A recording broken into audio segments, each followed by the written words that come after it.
എല്ലാ പ്രേക്ഷകർക്കും സ്വാഗതം. നിങ്ങൾ കാണുന്നത് വില്ലി white toothpaste presents Amruthaveni hair elixir Flowers 1 കോടി.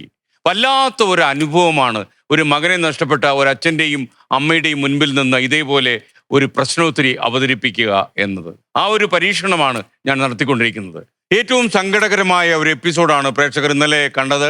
പൂക്കോട് വെറ്ററിനറി കോളേജിലെ ദുരൂഹ സാഹചര്യത്തിൽ മരിച്ച സിദ്ധാർത്ഥന്റെ ജീവിതത്തിൽ എന്താണ് സംഭവിച്ചത് എന്ന് അച്ഛനും അമ്മയും പറയുകയായിരുന്നു. തീരാത്ത അനുഭവങ്ങൾ, തീരാത്ത ദുഃഖങ്ങൾ, അസഹനീയമായ ജീവിത അനുഭവങ്ങൾ, ഒരമ്മയ്ക്കും അച്ഛനും താങ്ങാൻ കഴിയാത്ത ജീവിത വ്യാധികൾ, ഇതെല്ലാം ഈ മാതാപിതാക്കൾ അനുഭവിച്ച് തീർക്കുകയാണ്. അവർ തുടരുകയാണ്. കാരണം അവർക്ക് നീതി വേണം. കൺമുമ്പിൽ മരണപ്പെട്ട മകന്റെ ജീവിതത്തിൽ എന്താണ് അവസാനം സംഭവിച്ചതെന്നറിയാൻ ന്യായമായും ഈ മാതാപിതാക്കൾക്ക് അവകാശമുണ്ടെന്ന് ഞാൻ കരുതുന്നു. ഈ മത്സരം ഇവിടെ ആരംഭിക്കുന്നു. അതോടൊപ്പം അനുഭവങ്ങളും, ചുട്ടുപൊള്ളുന്ന അനുഭവങ്ങൾ. എനിക്കറിയാം, അമ്മയ്ക്ക് മകനെ കുറിച്ച് ഒരുപാട് സ്വപ്നങ്ങൾ ഉണ്ടായിരുന്നു. കാര്യം ഇത്രയും ഒരു കാര്യബോധമുള്ള മകൻ. അപ്പം അത് ഇനിയിപ്പോൾ അമ്മയ്ക്ക് അതെല്ലാം വെറും സ്വപ്നങ്ങളായിട്ട് മാത്രം അവശേഷിക്കുക. അമ്മ എപ്പോഴാണ് ശരിക്കും മകൻ മരിച്ചു എന്നറിഞ്ഞ? അമ്മയുടെ ആരാ പറഞ്ഞത്? ഇവർ വന്ന് ഇങ്ങനെ പറഞ്ഞിട്ട് ആക്സിഡന്റ് എന്ന് പറഞ്ഞു. ഒരു ആക്സിഡന്റ് ആണെന്ന് പറഞ്ഞല്ലേ? അക്ഷയനെ വിളിച്ചപ്പോഴും അകത്ത് കൊടുക്കാം എന്നൊക്കെ അല്ലേ പറഞ്ഞോളൂ. അമ്മ ഈ അക്ഷയനെ വിളിച്ചതിന് ശേഷം വേറെ ആരെങ്കിലും വിളിച്ചോ? അമ്മയ്ക്ക് ഫോണിൽ കിട്ടിയോ? ഞാൻ റഹാനെ വിളിച്ചപ്പോ പറഞ്ഞ് അവൻ അങ്ങനെ ഒരു ഇഷ്യൂ ഉണ്ടായിരുന്നു, അതുകൊണ്ടാ അങ്ങനെ ആയത്. എന്താണെന്ന് പറഞ്ഞില്ല. അപ്പം ഇളയ മോന ഓടിക്കൊണ്ട് വന്നിട്ട് അപ്പൊ എല്ലാരും വീട്ടിലെത്തി ഇരിക്കുന്നു. എല്ലാവരും എന്ന് പറഞ്ഞാൽ ഞങ്ങളുടെ വീട്ടിലുള്ള എല്ലാവരും, അനിയത്തിയും അച്ഛനും അമ്മയും. അപ്പോ ഇളയ മോൻ വന്നിട്ട് അമ്മ ഗ്രൂപ്പിൽ ഇങ്ങനെ ഇട്ടേക്കുന്ന അമ്മ, അവര് കുട്ടികളുടെ ഗ്രൂപ്പിൽ ഇട്ടായിരുന്നു. ഏത് ഗ്രൂപ്പിൽ ഞാൻ ചോദിച്ചില്ല. ഏത് ഗ്രൂപ്പിലായിരുന്നു മോനെ കണ്ടത്? ഗ്രൂപ്പിൽ ഇട്ടിരുന്നു അല്ലേ? ഇങ്ങനെ അവര് സൂയിസൈഡ് ചെയ്തു എന്നാണോ ഇട്ടിരുന്നത്? അല്ല, അതൊരു പാരന്റ് ഇട്ടതായിരുന്നു. ഒരു കുട്ടി മരിച്ചെന്ന് അറിഞ്ഞു, ആ ഡീറ്റെയിൽസ് വല്ലതും കിട്ടിയോ അങ്ങനെ ചോദിച്ചൊരു പാരന്റ് ഒരു വോയിസ് ഇട്ടതാ. അപ്പൊ തന്നെ സിദ്ധാർത്ഥന്റെ ആണെന്ന് മോന് മനസ്സിലായി. അപ്പൊ മനസ്സിലായി. ഓക്കെ, ഞാൻ അറിയുന്നത്. അത് എത്ര മണിയായി കാണുമ്പോ? ഈ മാർച്ച് 18-ാം തീയതി വൈകിട്ട് 5:30 മണിയായി. 5:30-6 മണിക്കകത്ത് ആണ് ഞാൻ അറിഞ്ഞത്. അതിനുശേഷം പിന്നെ ഞാൻ ഹസ്ബൻഡിനെ വിളിച്ചിട്ടു. അപ്പൊ തന്നെ 18-ാം തീയതി വെളുപ്പിന് അങ്ങ് എത്തി അല്ലേ? 19-ാം തീയതി 19-ാം തീയതി 18-ാം തീയതി രാത്രി ഞാൻ കയറി. 19-ാം തീയതി വെളുപ്പിന് അങ്ങ് എത്തി അല്ലേ? 20-ാം തീയതി ആണ് ഈ ബോഡി വീട്ടിൽ കൊണ്ടുവരുന്നത് അല്ലേ? യഥാർത്ഥത്തിൽ ഈ അന്ന് ഈ ചടങ്ങുകളൊക്കെ നടത്തിയത് ഈ പവൻ എന്ന് പറഞ്ഞ നിങ്ങളുടെ മകനാണല്ലേ നടത്തിയതൊക്കെ? അവന് 24-ാം തീയതി എക്സാം ആയിരുന്നു, 10th CBSE എക്സാം. 20-ാം തീയതി ഈ ചടങ്ങ്. അവൻ എങ്ങനെ എക്സാം എഴുതിയെന്ന് ചോദിച്ചാല് ആ സ്കൂളിലെ എല്ലാ ടീച്ചേഴ്സ്മാരും ഞാനിപ്പോ ഈ അവസരത്തിൽ ഞാൻ തൊഴുന്നു. ഞാൻ എല്ലാവരും വരും, 2 വീതം ഓരോ ദിവസവും വരും ടീച്ചേഴ്സ്. മോനെ എന്ത് എഴുതിയാലും കുഴപ്പമില്ല മോനെ, അറ്റൻഡ് ചെയ്യുക, നമുക്കുള്ളത് മതി. അവര് വന്ന് ശരിക്കും സപ്പോർട്ട് ചെയ്തു. ക്ലാസ് ടീച്ചർ, കവിത എന്ന് പറഞ്ഞ ടീച്ചറും കൂടെ ഇങ്ങനെ എക്സാം കഴിഞ്ഞ ഉടനെ വിളിക്കും, മോന് കൊടുക്ക്, എങ്ങനെ ഉണ്ടായിരുന്നു പവൻ, എങ്ങനെ ഉണ്ടായിരുന്നു. അപ്പോ ഞങ്ങൾക്ക് നന്ദി പറഞ്ഞ് തീരാൻ സമയമായില്ല. എന്നാലും ലോകത്തെല്ലാ പേരെടുത്തും ഞങ്ങളെ കൂടെ നിന്ന് എല്ലാവരടുത്തും നന്ദി പറഞ്ഞുകൊണ്ടേ ഞാൻ ഇരിക്കുകയാണ്. എനിക്ക് അറിഞ്ഞൂടാത്തവര് വിളിച്ചിട്ട് ഒന്ന് അമ്മയുടെ ഹസ്ബൻഡിനെ വിളിച്ചിട്ട് ചോദിക്കും, ഒന്ന് അമ്മയുടെ ഒന്ന് സംസാരിച്ചു കേട്ടോ എന്ന്. പക്ഷെ ആ PTA ഗ്രൂപ്പില് ഒരു കുട്ടിയുടെ അമ്മ ഇട്ടുന്ന മെസ്സേജ് അത് ശരിക്കും ഞങ്ങളെ തളർത്തി കളഞ്ഞു. എന്താ അമ്മ പറഞ്ഞത്? അവരുടെ മകന്, എന്റെ മോൻ അവിടെ പോയിട്ടുണ്ട്, അതായത് സിദ്ധു അവിടെ പോയപ്പോ അവരാഹാരം കൊടുത്തു. അവരുടെ മോൻ ഞങ്ങളുടെ വീട്ടിൽ വന്നു. ഇവര് കുറച്ചുപേര് വന്നിട്ടുണ്ടായിരുന്നു ഒരു ദിവസം നിൽക്കാൻ വേണ്ടി. അപ്പൊ ഞാൻ രാത്രി വരെ ഒന്ന് ഇരുന്ന് കേക്കൊക്കെ ഉണ്ടാക്കി വെച്ചു, അതൊക്കെ കഴിച്ചു. പക്ഷെ എന്റെ മോനിപ്പം ജയിലിൽ സേഫാണ്. അവർക്ക് ജീവൻ നഷ്ടപ്പെട്ടു. അവരുടെ മോൻ സേഫ് ആയിക്കോട്ടെ. പക്ഷെ ഇങ്ങനൊരു മെസ്സേജ് ഞങ്ങൾ ഒട്ടും പ്രതീക്ഷിച്ചു. മേരി മിറൻഡ അമ്മയുടെ പേര്. ഈ അമ്മയ്ക്ക് വേറെ ഏത് മക്കളുണ്ടാവും? അതുകൊണ്ട് ആ മക്കളെ അറിയില്ല. അവൻ ജയിലിൽ സേഫാ. ജീവൻ പോയിട്ടില്ല. എന്റെ മകന്റെ ജീവൻ പോയിട്ടില്ല. ജയിലിലാണെങ്കിലും സേഫ് ആണ്. ഇപ്പൊ ജയിലിൽ കിടക്കുക കൊന്നതില്. മോന് ഡിസംബറിലാ വന്ന. പരിഹസിച്ചതാണോ അതോ അവരുടെ വിഷമവും ക്ഷോഭവും കൊണ്ട്? ഇല്ലല്ല, പരിഹാസമോ. വിഷമമാണെങ്കിൽ ഞങ്ങളുടെ കൂടെ നിൽക്കുന്നുണ്ടല്ലോ, അങ്ങനെ ഞാൻ സമാധാനപ്പെടാം. പക്ഷെ എന്നാലും ഇങ്ങനെ കാരണം ചിലപ്പോഴ് ഈ ഇവര് കാണിച്ചു കൂട്ടിയിട്ടുള്ള ഈ ക്രൂരതകളൊക്കെ ഒരമ്മയ്ക്ക് കിട്ടണമെന്നില്ല. നമുക്കപ്പോൾ അമ്മയെ പൂർണ്ണമായിട്ടും തള്ളി പറയാനും പറ്റില്ല. ഒരമ്മയും ഒരാളെ കൊന്നിട്ട് വരാൻ പറയില്ല. പക്ഷെ ഞാൻ പറയുന്ന ഇനി ഒരമ്മയും എല്ലാ അമ്മയും മക്കളെ വളർത്തുമ്പോൾ പറയണം, മറ്റുള്ള ഒരമ്മയുടെ കണ്ണീരിന്റെ അല്ലെങ്കിൽ ആ രക്തത്തിന്റെ ശാപം ഏറ്റുവാങ്ങാൻ വേണ്ടി നീ സ്കൂളിൽ പോകണ്ട. മാത്രമല്ല നമ്മുടെ നാട്ടിൽ അച്ഛനോട് ഞാൻ പറയാം, ഒരു പുതിയ രാഷ്ട്രീയ സംസ്കാരം രൂപപ്പെടേണ്ട കാലമായി. കാരണം ക്രിമിനൽ പ്രവർത്തനത്തിൽ ആളുകൾ ഏർപ്പെടുന്നത് നേതൃത്വത്തിന്റെ അറിവോടെ ആകണമെന്നില്ല. പക്ഷെ ആ നേതൃത്വം തള്ളി പറയുന്നില്ല.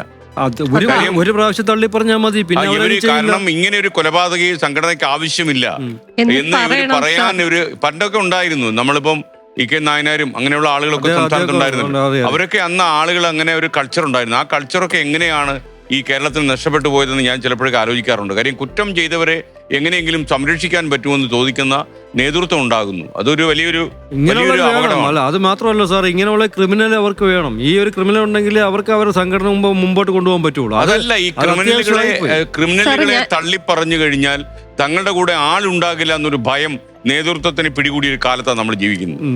സാർ, ഞാനൊരു കാര്യം പറയാം. ഇപ്പൊ നമ്മൾക്ക് ഡോക്ടേഴ്സിന്, ടീച്ചേഴ്സിന് ഇവിടെയൊക്കെ കോളേജുകളുണ്ട്. അവരെയൊക്കെ നമുക്ക് വാർത്തെടുക്കാൻ വേണ്ടിയാണ്. ക്രിമിനൽസിന് വേണ്ടി രാഷ്ട്രീയത്തിന്റെ ഒരു കോളേജ് തുടങ്ങട്ടെ. അതിലെ സബ്ജക്റ്റുകൾ ABVP-യും KSU-യും SFI-യും അതെല്ലാം ഏതൊക്കെ പാത്രമുണ്ട് അതാവട്ടെ. ഈ മകന്റെ ബോഡി വീട്ടിൽ വന്നതിന് ശേഷം അമ്മ ആരെങ്കിലും അമ്മയുടെ അടുത്ത് വന്നിട്ട് ഇതിന്റെ മകന് സംഭവിച്ച ദുരന്തം എന്താണെന്ന് പറയാൻ ശ്രമിച്ചായിട്ട് അമ്മയ്ക്ക് ഓർമ്മയുണ്ടോ? തലമുടി കിട്ടിയിട്ടില്ല ഇതുവരെ. ഞാൻ ആ ശിക്ഷ എന്ന് വിധിക്കുവന്ന് ഈ മുടി മുറിക്കാൻ ഞാൻ കാത്തിരിക്കുക. അമ്മയുടെ കണ്ണീര്, ഇത് എൻ്റെ കണ്ണീരല്ല ഇപ്പോ, എനിക്ക് രക്തോ വരുന്നു. ഞാനും വൈഫൊക്കെ ഉറങ്ങുന്നതെന്ന് പറഞ്ഞാൽ പകലാ ഉറങ്ങുന്നത്. ശരിക്കും പറഞ്ഞാല് രാത്രി ലൈറ്റ് അണച്ചു കഴിഞ്ഞാല് പേടിയാവണം. അവന്റെ ശബ്ദമാണ് നമ്മളെ ചെവിയിൽ. 16, 17, 18 ഈ ദിവസങ്ങളിൽ ഞാൻ വിളിക്കുമ്പോൾ അവനവിടെ നിർജീവമായിക്കൊണ്ടിരിക്കുന്നു.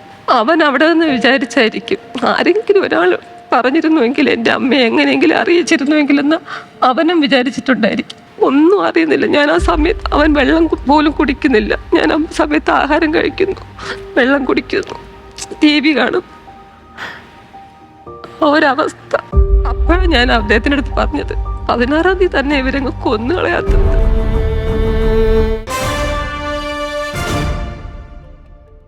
ഈ മകന്റെ ബോഡി വീട്ടിൽ വന്നതിന് ശേഷം അമ്മ ആരെങ്കിലും അമ്മയുടെ അടുത്ത് വന്നിട്ട് ഇതിന്റെ മകന് സംഭവിച്ച ദുരന്തം എന്താണെന്ന് പറയാൻ ശ്രമിച്ചായിട്ട് അമ്മയ്ക്ക് ഓർമ്മയുണ്ടോ? ഞാൻ കിടക്കുമ്പോ അത് എനിക്കറിയാം, അമ്മ ഒരു വല്ലാത്ത അവസ്ഥയിൽ കിടക്കായിരുന്നു. അപ്പോ അക്ഷയും ദേവരാഗും അവര് വന്നിരുന്നു. അക്ഷയ് ദേവരാഗും 2-3 ഫ്രണ്ട്സും ഗേൾസും. അപ്പൊ ഞാൻ വിളിച്ചു, മോന് ഞാൻ 3 ദിവസം ഞാൻ എൻ്റെ അടുത്ത് ചോദിച്ചേട്ടെ, എന്തെങ്കിലും ഉണ്ടെങ്കിൽ എൻ്റെ അടുത്ത് പറയാത്തത് മോനെ എന്ന് ഞാൻ കയ്യെ പിടിച്ചു. അപ്പൊ ഞാൻ കുനിഞ്ഞെന്ന് ഞാൻ ഒന്നും അറിഞ്ഞിട്ടില്ല. അവൻ സൂയിസൈഡ് ചെയ്തെന്ന് മാത്രമേ അറിഞ്ഞിട്ടുള്ളൂ. ഇതിൽ ഒറ്റ സംഭവം ഞാൻ അറിഞ്ഞിട്ടില്ല 3 ദിവസമായിട്ട്. അവൻ കുനിഞ്ഞിരുന്ന് കരയുന്നുണ്ടായിരുന്നു. 2-3 ദിവസം കഴിഞ്ഞപ്പോ അറിയുന്നേ അക്ഷയന് ഇതിൽ പങ്കുണ്ടെന്ന് ഹസ്ബൻഡാ പറയുന്നത്. ഇവരൊക്കെ പറയുന്നുണ്ടായിരുന്നു. എന്തുകൊണ്ടാണ് ഈ അക്ഷയ്ക്ക് ഇതിൽ പങ്കുണ്ടെന്ന് പറയാൻ കാരണം? കാരണം അവൻ ഇതിൽ പങ്കുണ്ടെങ്കിൽ അവൻ എങ്ങനെയാണ് അമ്മയുടെ കൈ പിടിച്ച് ഇങ്ങനെ പറയാൻ കഴിയുക? അതെ, ഞാൻ പറയാൻ കാരണം പറഞ്ഞാൽ സോളിഡ് ആയിട്ടുള്ള എനിക്കുള്ള ഒരു പ്രൂഫ് കിട്ടിയതെന്നില്ല. ഞാൻ വന്നത് 18-ാം തീയതി രാത്രി അവിടെ നിന്ന് കയറുന്നത്, 19-ാം തീയതി രാവിലെ ഇവിടെ നിന്ന് ഉറങ്ങുന്നു. 19-ാം തീയതി ഫുൾ ഡേ, 19-ാം തീയതി നൈറ്റ്. ഇത്രയും സമയത്ത് ഞാൻ ഉറങ്ങിയിട്ടില്ല. 2 നൈറ്റും ഞാൻ ഉറങ്ങിയിട്ടില്ല. ഈ 2 ഡേയിൽ ഞാൻ ഭക്ഷണം പോലും കഴിച്ചിട്ടില്ല. 20-ാം തീയതി അവൻ്റെ ബോഡി കൊണ്ടുവരുന്നു.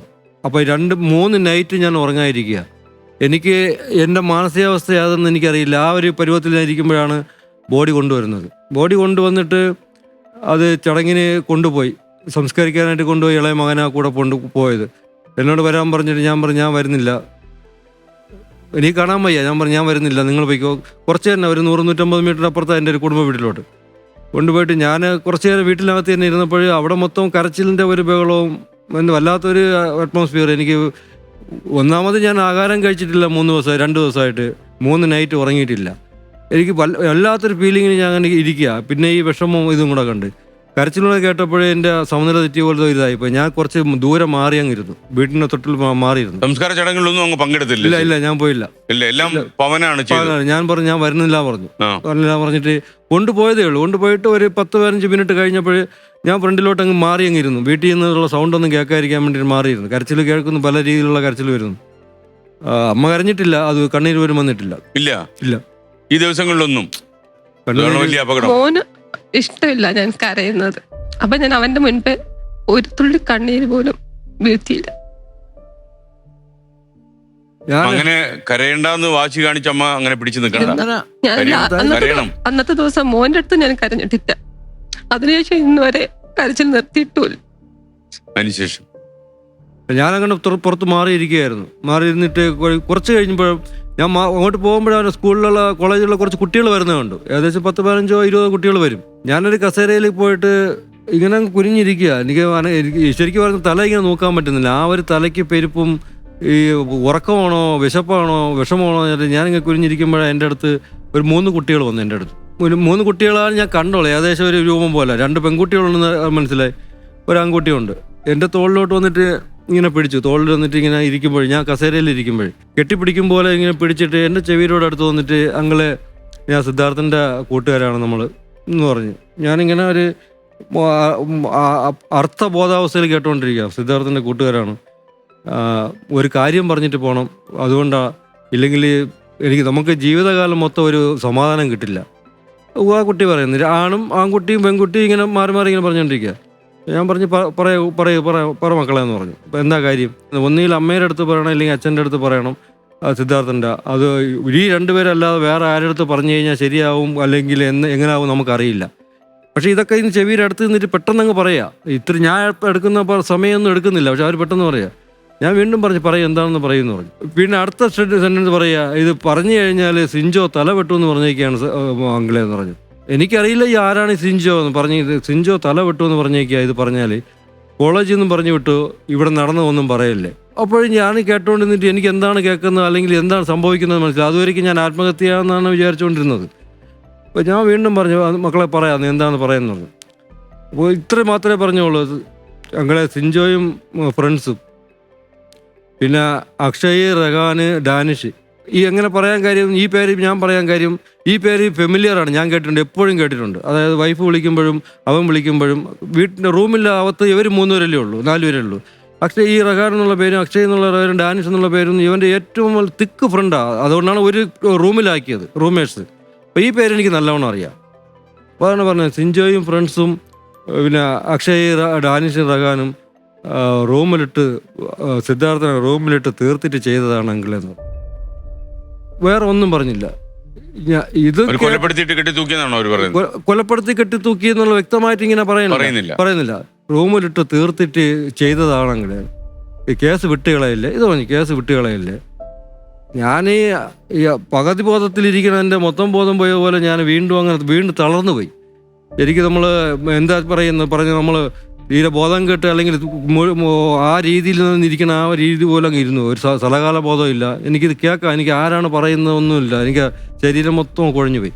ഞാൻ അങ്ങനെ തന്നെ ഇരുന്നു. അവരെ എപ്പോഴും പോയെന്നും അറിയില്ല. ഇത് പറഞ്ഞ് അവരങ്ങ് പെട്ടെന്ന് മാറിപ്പോയെന്ന് എനിക്ക് തോന്നുന്നു. അവരുടെ മുഖം അങ്ങേക്ക് ഓർമ്മയുണ്ടോ? ഇല്ല, ഞാൻ നോക്കിയിട്ടില്ല. ഞാൻ ഇങ്ങനെ കുനിഞ്ഞിങ്ങനെ ഇരിക്കുക. അപ്പോഴാണ് ഇങ്ങനെ പറയുന്നത്. ശബ്ദം മാത്രം കേൾക്കുന്നു. ശബ്ദം മാത്രം എന്നെ ഇങ്ങനെ പിടിച്ചിട്ടുണ്ട്. കാര്യം എന്റെ ബാക്കിലാണ് നിൽക്കുന്നത് അവര്.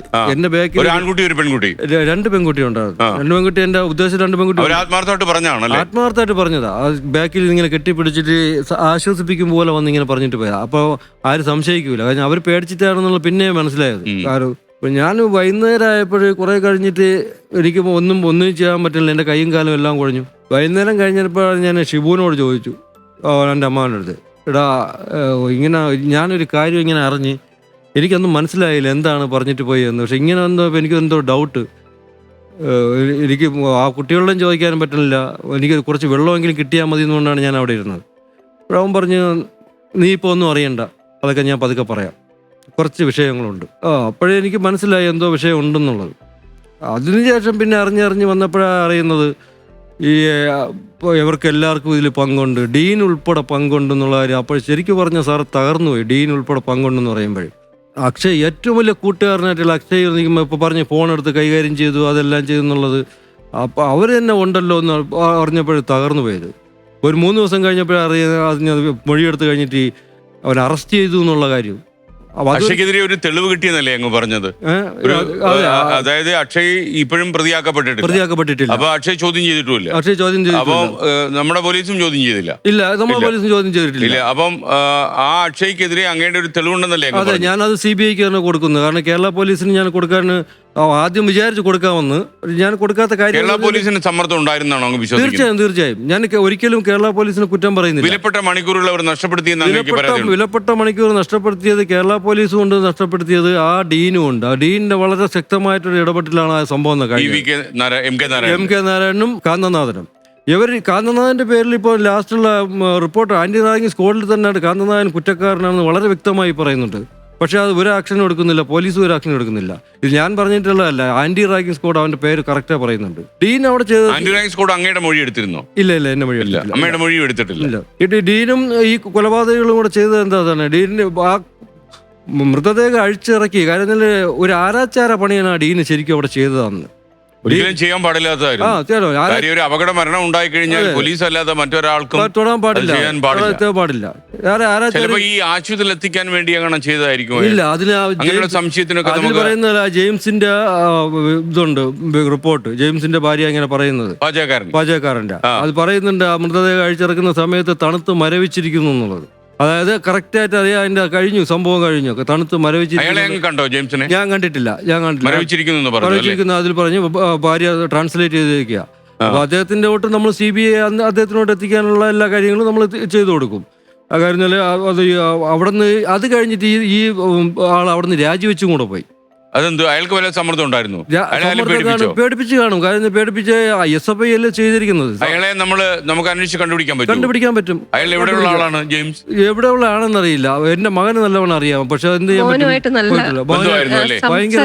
സഹായിക്കുമായിരുന്നു അടുക്കളയിൽ, എപ്പോഴും അടുക്കളയിൽ പോയിട്ട്. അവിടുത്തെ പാചകക്കാരനാ.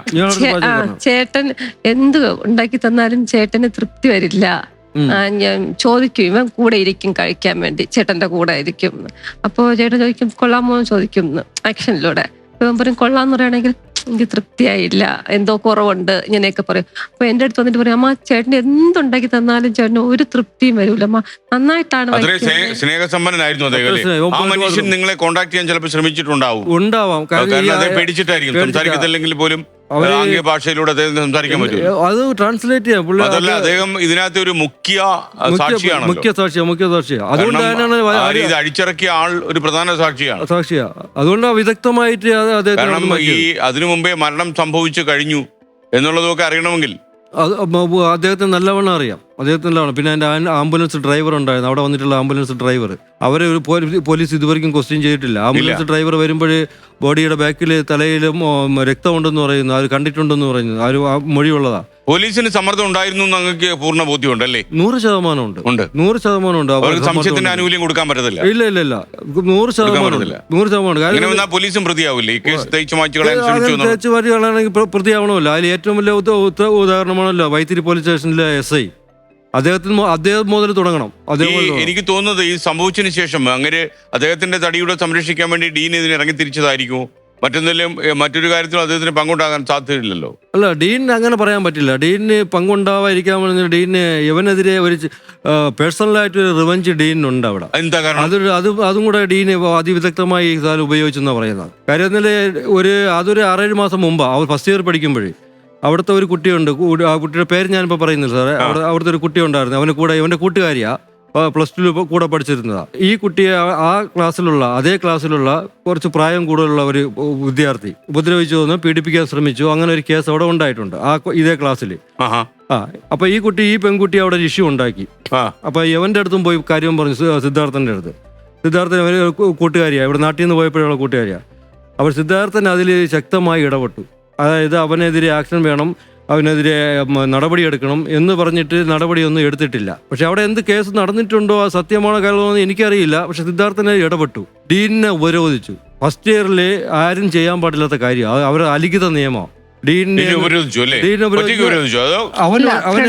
അവന്റെ ഫ്രണ്ട്സ് ഉണ്ടായിരുന്നു. പക്ഷെ ഇവനാണ് മുന്നിട്ട് ഇറങ്ങിയത്.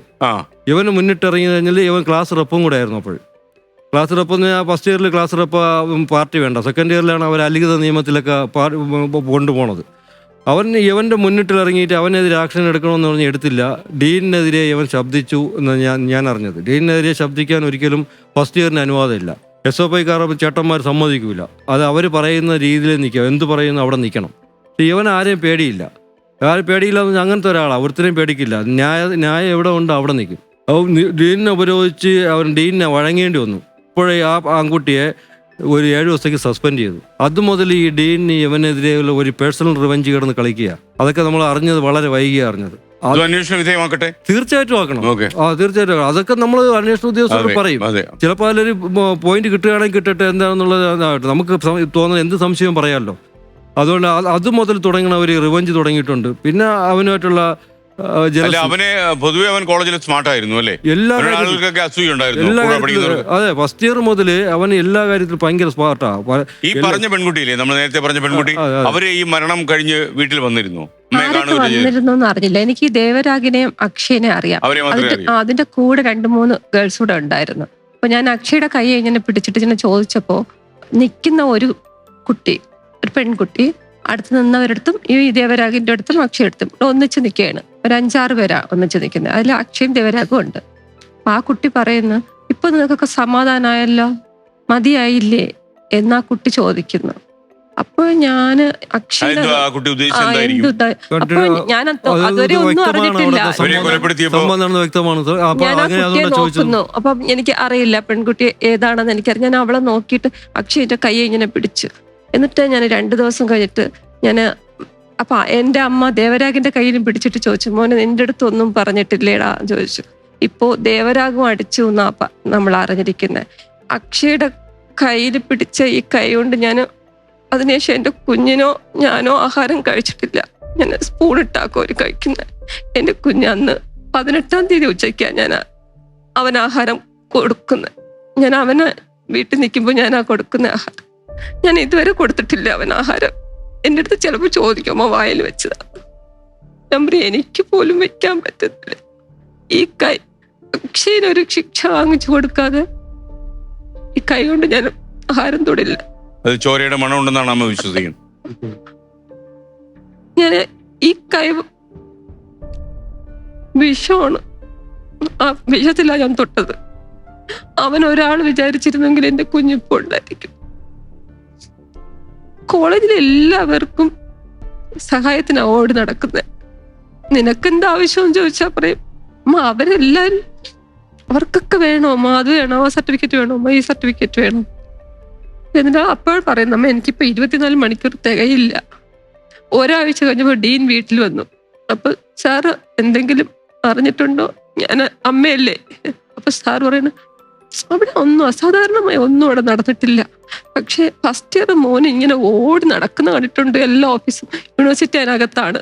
എല്ലാവർക്കും എല്ലാ പേപ്പേഴ്സിനൊക്കെ വേണ്ടി എല്ലാം ഓടി നടക്കും. പക്ഷെ സാറൊന്നും അറിഞ്ഞിട്ടില്ല എന്ന് ഒരാഴ്ചയായിട്ട്. ഈ ദേവരാഗിനെ ഞങ്ങള് ഇളയ കുട്ടികളെ പോലെ അത്രയും ക്യൂട്ടാ. ഞാൻ ദേവരാഗം എന്ന് പറയുമ്പോൾ അവനെക്കാളും കുഞ്ഞുകുട്ടിയായിട്ടാ കണക്കാക്കുന്നത്. അവൻ അടിച്ചു എന്നൊക്കെ പറയുമ്പോൾ അവന്റെ അമ്മ, നമ്മൾ ചെന്നപ്പോ പരിചയപ്പെട്ട 2 ഫാമിലി, അക്ഷയുടെ ഫാമിലിയും ദേവരാഗിന്റെ ഫാമിലിയും. ദേവരാഗിനെ അടിച്ച സമയത്ത് അല്ലെങ്കിൽ അറിഞ്ഞ സമയത്തൊന്നും അവന്റെ അമ്മയുടെ അടുത്ത് പറഞ്ഞിട്ട് ആന്റിയുടെ അടുത്ത് ഒന്ന് വിളിച്ചു പറയാൻ പറഞ്ഞാൽ മതിയായിരുന്നു. അവർക്ക് എന്തായിരിക്കും ഈ സിദ്ധാർത്ഥനോട് ദേഷ്യം തോന്നാൻ കാര്യം? അവന്റെ സ്മാർട്ട്നെസ് തന്നെയാണ്, വേറെ ഒന്നുമില്ല. അവനെ എല്ലാവരും ഒരേപോലെ അവിടെ ജീവിക്കുന്നത്. പക്ഷെ ഇവൻ മാത്രം എല്ലാ കാര്യത്തിലും ഭയങ്കരമായിട്ട് ഇൻവോൾവ് ആവുന്നു. സീനിയേഴ്സ് അതൊരു ഗുണ്ടായിസ് ടെൻഡൻസി ഉണ്ടോ ഈ പിള്ളേർക്ക്? ആ ഗുണ്ടായിസ് ടെൻഡൻസി വന്നത് ഈ വർഷം മുതലാണ്. കാരണം ഇവൻ മാത്രം SFI എന്നുള്ള സംഘടനയെ ചേർന്നില്ല. ഇവനോട് പറഞ്ഞ് ക്ലാസ് റെപ്പ് ആവണമെങ്കിൽ ഫസ്റ്റ് ഇയറിൽ ക്ലാസ് റെപ്പ് ആയിരുന്നു, സെക്കൻഡ് ഇയറിലും ക്ലാസ് റെപ്പ് ആവാൻ വേണ്ടി ടീച്ചേഴ്സ് പറഞ്ഞു അവനോട്. അപ്പോൾ ടീച്ചേഴ്സ് പറഞ്ഞ് അപ്പോൾ സെക്കൻഡ് ഇയർ മുതൽ ഇവർ SFIയുടെ ഒരു അലിഖിത നിയമമുണ്ട്, ക്ലാസ് റെപ്പ് ആവണമെങ്കിൽ അവരെ പാർട്ടിയിൽ ചേരണം. അപ്പം അവൻ പറഞ്ഞു, ഞാൻ ക്ലാസ് റെപ്പ് വേണമെങ്കിലാവാം, പക്ഷെ ഞാൻ ഒരു പാർട്ടിയിലും ചേർന്നിട്ട് എനിക്ക് ക്ലാസ് റെപ്പ് ആവണ്ട, നിങ്ങളുടെ നല്ല ഒരു പാർട്ടിയിൽ എനിക്ക് താല്പര്യമില്ല. അവർ പറഞ്ഞു പാർട്ടിയിൽ ചേർന്നില്ലെങ്കിൽ ക്ലാസ് റെപ്പ് ആവണ്ട. ഇവൻ പറഞ്ഞു ആവണ്ടെങ്കിൽ ആവണ്ട. അങ്ങനെ പറഞ്ഞിട്ട് ഒരു വെല്ലുവിളിക്കും പോലെ പറഞ്ഞിട്ട് അങ്ങ് പോയി. അതാണ് പറഞ്ഞത്, ഒരു നട്ടല്ലേ അവന് ഉണ്ടായിരുന്നുള്ളൂ. ആ നട്ടല് അങ്ങനെ നീണ്ടു നിവർന്ന് സംസാരിച്ചുകൊണ്ടാണ് അത് അവനങ്ങനെ അനുഭവിക്കേണ്ടി വന്നത്. നമ്മളെന്ത് പറയാ, അവർ ചുവരിൽ എഴുതി വെച്ചിട്ടുണ്ട്. എന്താ എഴുതി വെച്ചിട്ടുണ്ട് ഞാൻ കണ്ട്, കൊല്ലാൻ കഴിയും തോൽപ്പിക്കാൻ കഴിയില്ലെന്ന്. ഞാൻ ആ ചുവരിൽ കണ്ടതാ. കൊല്ലാൻ കഴിയും. ഒന്നോ പക്ഷേ രണ്ടോ പേര് വന്നാൽ യവര് എന്ന് പറഞ്ഞാല് ശരിക്കും പറഞ്ഞാൽ അത് യവനാണ് തെളിയിച്ചു കൊടുത്തത്. നിങ്ങൾക്ക് എന്നെ കൊല്ലാൻ പറ്റും, നിങ്ങൾക്ക് എന്നെ തോൽപ്പിക്കാൻ പറ്റൂല എന്നുള്ളത് യവൻ അവർക്ക് തെളിയിച്ചു കൊടുത്തു.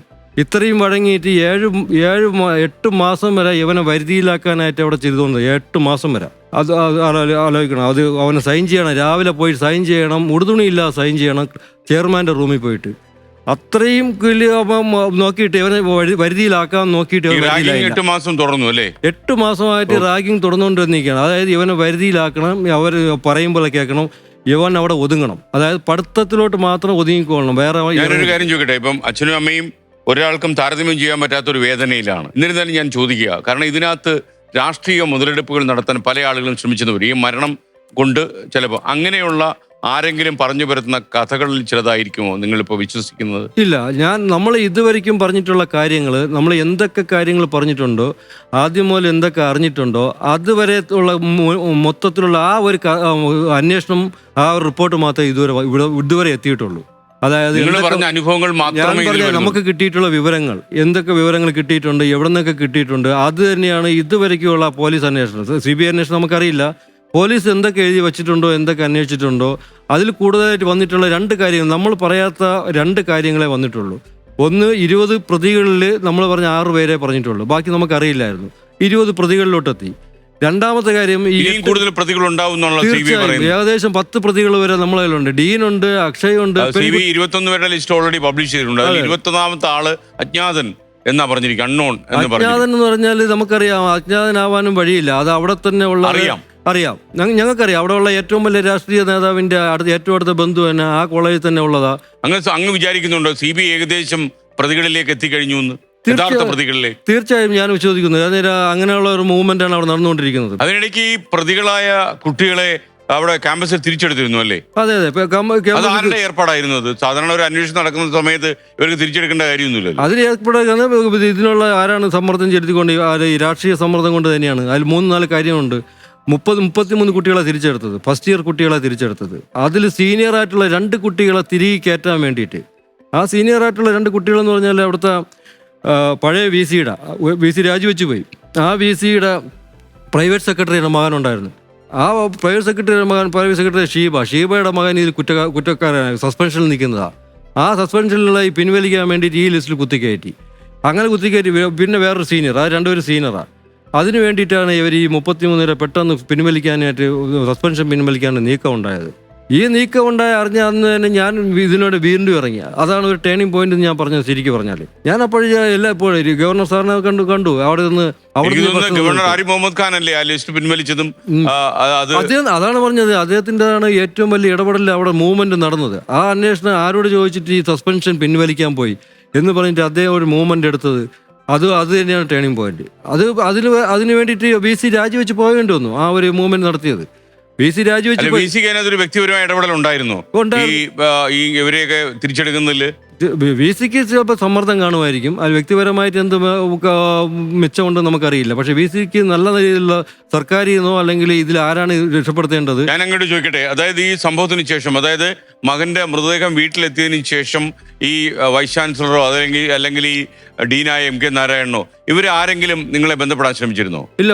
വീട്ടിൽ വന്നോ? ഒരു പ്രാവശ്യം വീട്ടിൽ വന്നു. ഈ MK നാരായണൻ വീട്ടിൽ വന്നിരുന്നിട്ട് VC രണ്ടാമത്തെ VC വന്നു.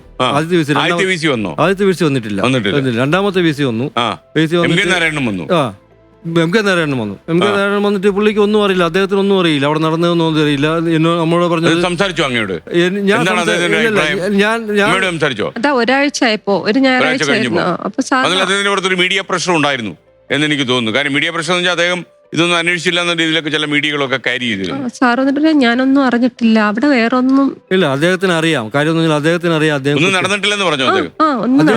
അദ്ദേഹം കുറ്റക്കാരനാണെന്ന് അദ്ദേഹത്തിന് അറിയാം, അത് 100% ഉറപ്പാണ്. അതിന് ഉദാഹരണമാണ്, അദ്ദേഹം വരുന്നതിന് മുമ്പ് നെടുമങ്ങാട് പോലീസ് സ്റ്റേഷനിൽ നിന്ന് ഒരു സ്പെഷ്യൽ ബ്രാഞ്ച് ഉദ്യോഗസ്ഥൻ എൻ്റെ അടുത്ത് വന്നിട്ട് ചോദിച്ചു, നിങ്ങൾ അവിടുത്തെ ഡീൻ നിങ്ങളെ വീട്ടിൽ വരുന്നു, നിങ്ങൾക്ക് എന്തെങ്കിലും എതിർപ്പുണ്ടോന്ന്. ഞാൻ ചോദിച്ചു, ഡീൻ എൻ്റെ വീട്ടിൽ വന്നു കഴിഞ്ഞാൽ എനിക്കെന്ത് എതിർപ്പ്? നമുക്ക് അതുവരെയ്ക്ക് ഡീൻ എന്താണ് ചെയ്തതെന്നുള്ള കാര്യം നമുക്കെല്ലാം അറിയാമായിരുന്നു. എൻ്റെ വീട്ടിൽ വരട്ടെ, അവർ പ്രിൻസിപ്പാളല്ലേ, വന്ന് പോയിക്കോട്ടെ. അതല്ല, നിങ്ങൾ എന്തെങ്കിലും ഉപദ്രവിക്കുമോ, നാട്ടുകാർ ഉപദ്രവിക്കുമോ? ഞാൻ എന്തിനാണ് ഉപദ്രവിക്കുകയെന്ന് ചോദിച്ചു. എന്ത് കാര്യത്തിന് ഉപദ്രവിക്കണം? അതല്ല ഞാൻ ചോദിച്ചതാ. ഡീൻ അങ്ങനെ ചോദിച്ചു. ശരി, ഓക്കെ, ഇപ്പോൾ വരുമെന്ന് പറഞ്ഞിട്ട് ഒരു 15 മിനിറ്റ് ആയപ്പോൾ ഡീൻ അവിടെ വന്നത് നെടുമങ്ങാട് പോലീസിൻ്റെ SIയുടെ സംരക്ഷണത്തിലാണ് വീണ്ടും വന്നിരിക്കുന്നത്. SI കൂടെ വന്നിരിക്കണം അകമ്പടിക്ക്, എൻ്റെ വീട്ടിൽ വന്നത്. ഞാൻ ആലോചിച്ച് ഇദ്ദേഹത്തിന് എന്തിനാണ് ഇത്ര പേടിക്കുന്നത്? കുറ്റം ചെയ്തിട്ടുണ്ടെങ്കിലല്ലേ നമുക്ക് പേടിക്കേണ്ട കാര്യമുള്ളൂ. അത്രയും കുറ്റം ചെയ്തിട്ട് അവിടെ വന്നിരിക്കുന്നത്. ചിലപ്പോൾ ധാരണാപേശ കൊണ്ടുപോലെ നാട്ടുകാർ കൈകാര്യം ചെയ്യുമെന്നൊക്കെ ഭയക്കാൻ അദ്ദേഹത്തിന് ന്യായമുണ്ട്, അദ്ദേഹത്തിന്റെ ഭാഗത്ത് നിന്ന് ആലോചിക്കുമ്പോൾ. അദ്ദേഹം മാത്രമല്ലല്ലോ അപ്പോൾ അവിടെ വന്നത്, ബാക്കി എത്രയോ പേര് അവിടെ വന്നിട്ടുണ്ട്. അദ്ദേഹത്തിന് മാത്രം ഒന്നും പേടിക്കേണ്ട ആവശ്യമില്ല. ഓക്കെ, അതെന്തായാലും സംസാരിച്ചു. എന്താ പറഞ്ഞത് അദ്ദേഹം? ഞാനപ്പോ സംസാരിക്കാൻ പറ്റുന്ന അവസ്ഥയായോ? അപ്പൊ ഞാൻ ഒരാഴ്ച ആയപ്പോ സാർ, ഞങ്ങൾക്ക് അറിയേണ്ടത് സാർ, ഞങ്ങൾ ആരായില്ല ഏൽപ്പിച്ചിട്ട് വന്നത്? കോളേജിൽ ഡീൻ്റെ ഇല്ല ഞങ്ങൾ കുഞ്ഞിനെ ഏൽപ്പിച്ചിട്ട് വരേണ്ടത്, അല്ലാതെ അവിടുത്തെ സീനിയർ കുട്ടികളുടെ അടുത്തല്ല. അപ്പൊ എന്തെങ്കിലും കോളേജിൽ നടക്കുകയാണെങ്കിൽ ഞങ്ങളുടെ അടുത്ത് ആരാണ് വിളിച്ച് പറയേണ്ടത്? ഡീൻ പറയണം. അപ്പൊ ഞാൻ സാർ അവിടെ എന്താ നടന്നത്, എന്താണ് അവിടെ? അസ്വാഭാവികമായി ഒന്നും നടന്നിട്ടില്ല, അവിടെ വേറെ ഒന്നും നടന്നിട്ടില്ല, നിങ്ങൾ വിചാരിക്കും പോലെ ഒന്നുമില്ല. എനിക്ക് വേറെ ഒന്നും പറയാൻ പറ്റില്ലല്ലോ. ഒരാഴ്ചയായി ഏകദേശം കാര്യങ്ങളൊക്കെ എല്ലാ കാര്യങ്ങളും അറിഞ്ഞിട്ടില്ലെന്നാണ് അദ്ദേഹം പറയുന്നത്. സാർ ഒന്നും അറിഞ്ഞിട്ടില്ല. സാറിന്റെ കൂടെ വന്ന ഒരു ടീച്ചറും വേറൊരു സാറും അവരും ഒന്നും അറിഞ്ഞിട്ടില്ല. അവരാ പറഞ്ഞ തീരുമാനിച്ചു വന്നാ അല്ല, അവരങ്ങനെ തീരുമാനിച്ചു വന്നാ പറഞ്ഞു കഴിഞ്ഞാൽ എന്തെങ്കിലും ആവും. ഒരു ഫോർമാലിറ്റിക്ക് വേണ്ടി അവിടെ വന്നിട്ട് പോകണമല്ലോ. നമ്മൾ ഒന്നും മിണ്ടിയിട്ടില്ല. ശരി, ഓക്കെ, ഞാനൊന്നും മിണ്ടിയില്ല അവരുടെ അടുത്ത്. എനിക്കറിയാം കാര്യങ്ങളെല്ലാം. ആ സമയത്ത് ഞാൻ എല്ലാം പഠിച്ചു വെച്ചേക്കുക. എൻ്റെ വീട്ടിൽ വന്ന് കയറുന്ന ഒരു അതിഥി അല്ലെങ്കിൽ ഒരാൾ ഞാൻ അവമര്യാദ പെരുമാറുന്ന ശരിയല്ല, വന്നിട്ട് പൊയ്ക്കോട്ടെ എന്ന് പറഞ്ഞിട്ട് ഞാൻ നിന്നു. അത് കഴിഞ്ഞിട്ട് VC വന്നു, രണ്ടാമത്തെ VC വന്നപ്പോൾ നമ്മൾ ആശങ്കകളൊക്കെ പറഞ്ഞു. സാർ ഇങ്ങനെയുള്ള കാര്യങ്ങളുണ്ട്, കുറച്ച് പേര് സസ്പെൻഷനിലുണ്ട്, കുറച്ച് കുട്ടികളെ സാറ് തന്നെ പറഞ്ഞിട്ട് ധൈര്യം കൊടുക്കണം. എന്തിനാണ് അവർക്ക് സംഭവം നടന്ന കാര്യങ്ങൾ പോലീസോ ആരെങ്കിലും ചോദിക്കുകയാണെങ്കിൽ സത്യം നമുക്ക് പുറത്തു കൊണ്ടുവരണം. സാർ അവർക്കൊരു ധൈര്യം കൊടുക്കുക. ധൈര്യം കൊടുത്ത് നമുക്ക് അറിയണം, എല്ലാ സഹായവും ചെയ്യാം, ഒരു കുഴപ്പമില്ല, എൻ്റെ ഭാഗത്തു നിന്നുള്ള എല്ലാം ചെയ്യാം. ഞാൻ അവർക്ക് ധൈര്യം കൊടുക്കാം. ബാക്കിയുള്ള സസ്പെൻഷനായിട്ടുള്ളവർക്കുള്ള എല്ലാ ശിക്ഷകളും അങ്ങനെ തന്നെ നിൽക്കും, ഒരു പ്രശ്നം ഉണ്ടാവില്ല, എന്നെ പൂർണ്ണമായി വിശ്വസിക്കാമെന്ന് പറഞ്ഞു. അങ്ങനെ പറഞ്ഞിട്ട് പോയിട്ടുള്ള VC ആദ്യം ചെയ്തത് എന്തോന്നാ, സസ്പെൻഷൻ പിൻവലിച്ചു. സമ്മർദ്ദം ഉണ്ടെങ്കിലും അങ്ങനെ അദ്ദേഹത്തിന്റെ പൊസിഷൻ നോക്കണം സാർ. അദ്ദേഹത്തിന്റെ പൊസിഷൻ എന്ന് പറഞ്ഞാൽ ഒരു വൈസ് പ്രിൻസിപ്പളാ, അല്ല വൈസ് ചാൻസലറാ. ചാൻസലർ കഴിഞ്ഞിട്ടുള്ള ഒരു പൊസിഷനാണ്. എത്ര സമ്മർദ്ദം ഉണ്ടെങ്കിലും പറ്റില്ല, കളഞ്ഞിട്ട് അങ്ങ് പോകണമായിരുന്നു, ചങ്കുറ്റത്തോടെ നിൽക്കണം. ഞാനിപ്പോ അമ്മയോട് ആയിരുന്നല്ലോ, ഇപ്പൊ അച്ഛൻ ദുബായിലായിരുന്നുകൊണ്ട് അമ്മയോട് ആയിരുന്നല്ലോ മകൻ കാര്യങ്ങളൊക്കെ പറയുമായിരുന്നു. ഈ 8.5 മാസത്തെ ഈ റാഗിങ്ങിന് വിധേയമായ ഒരാളാണ് മകൻ.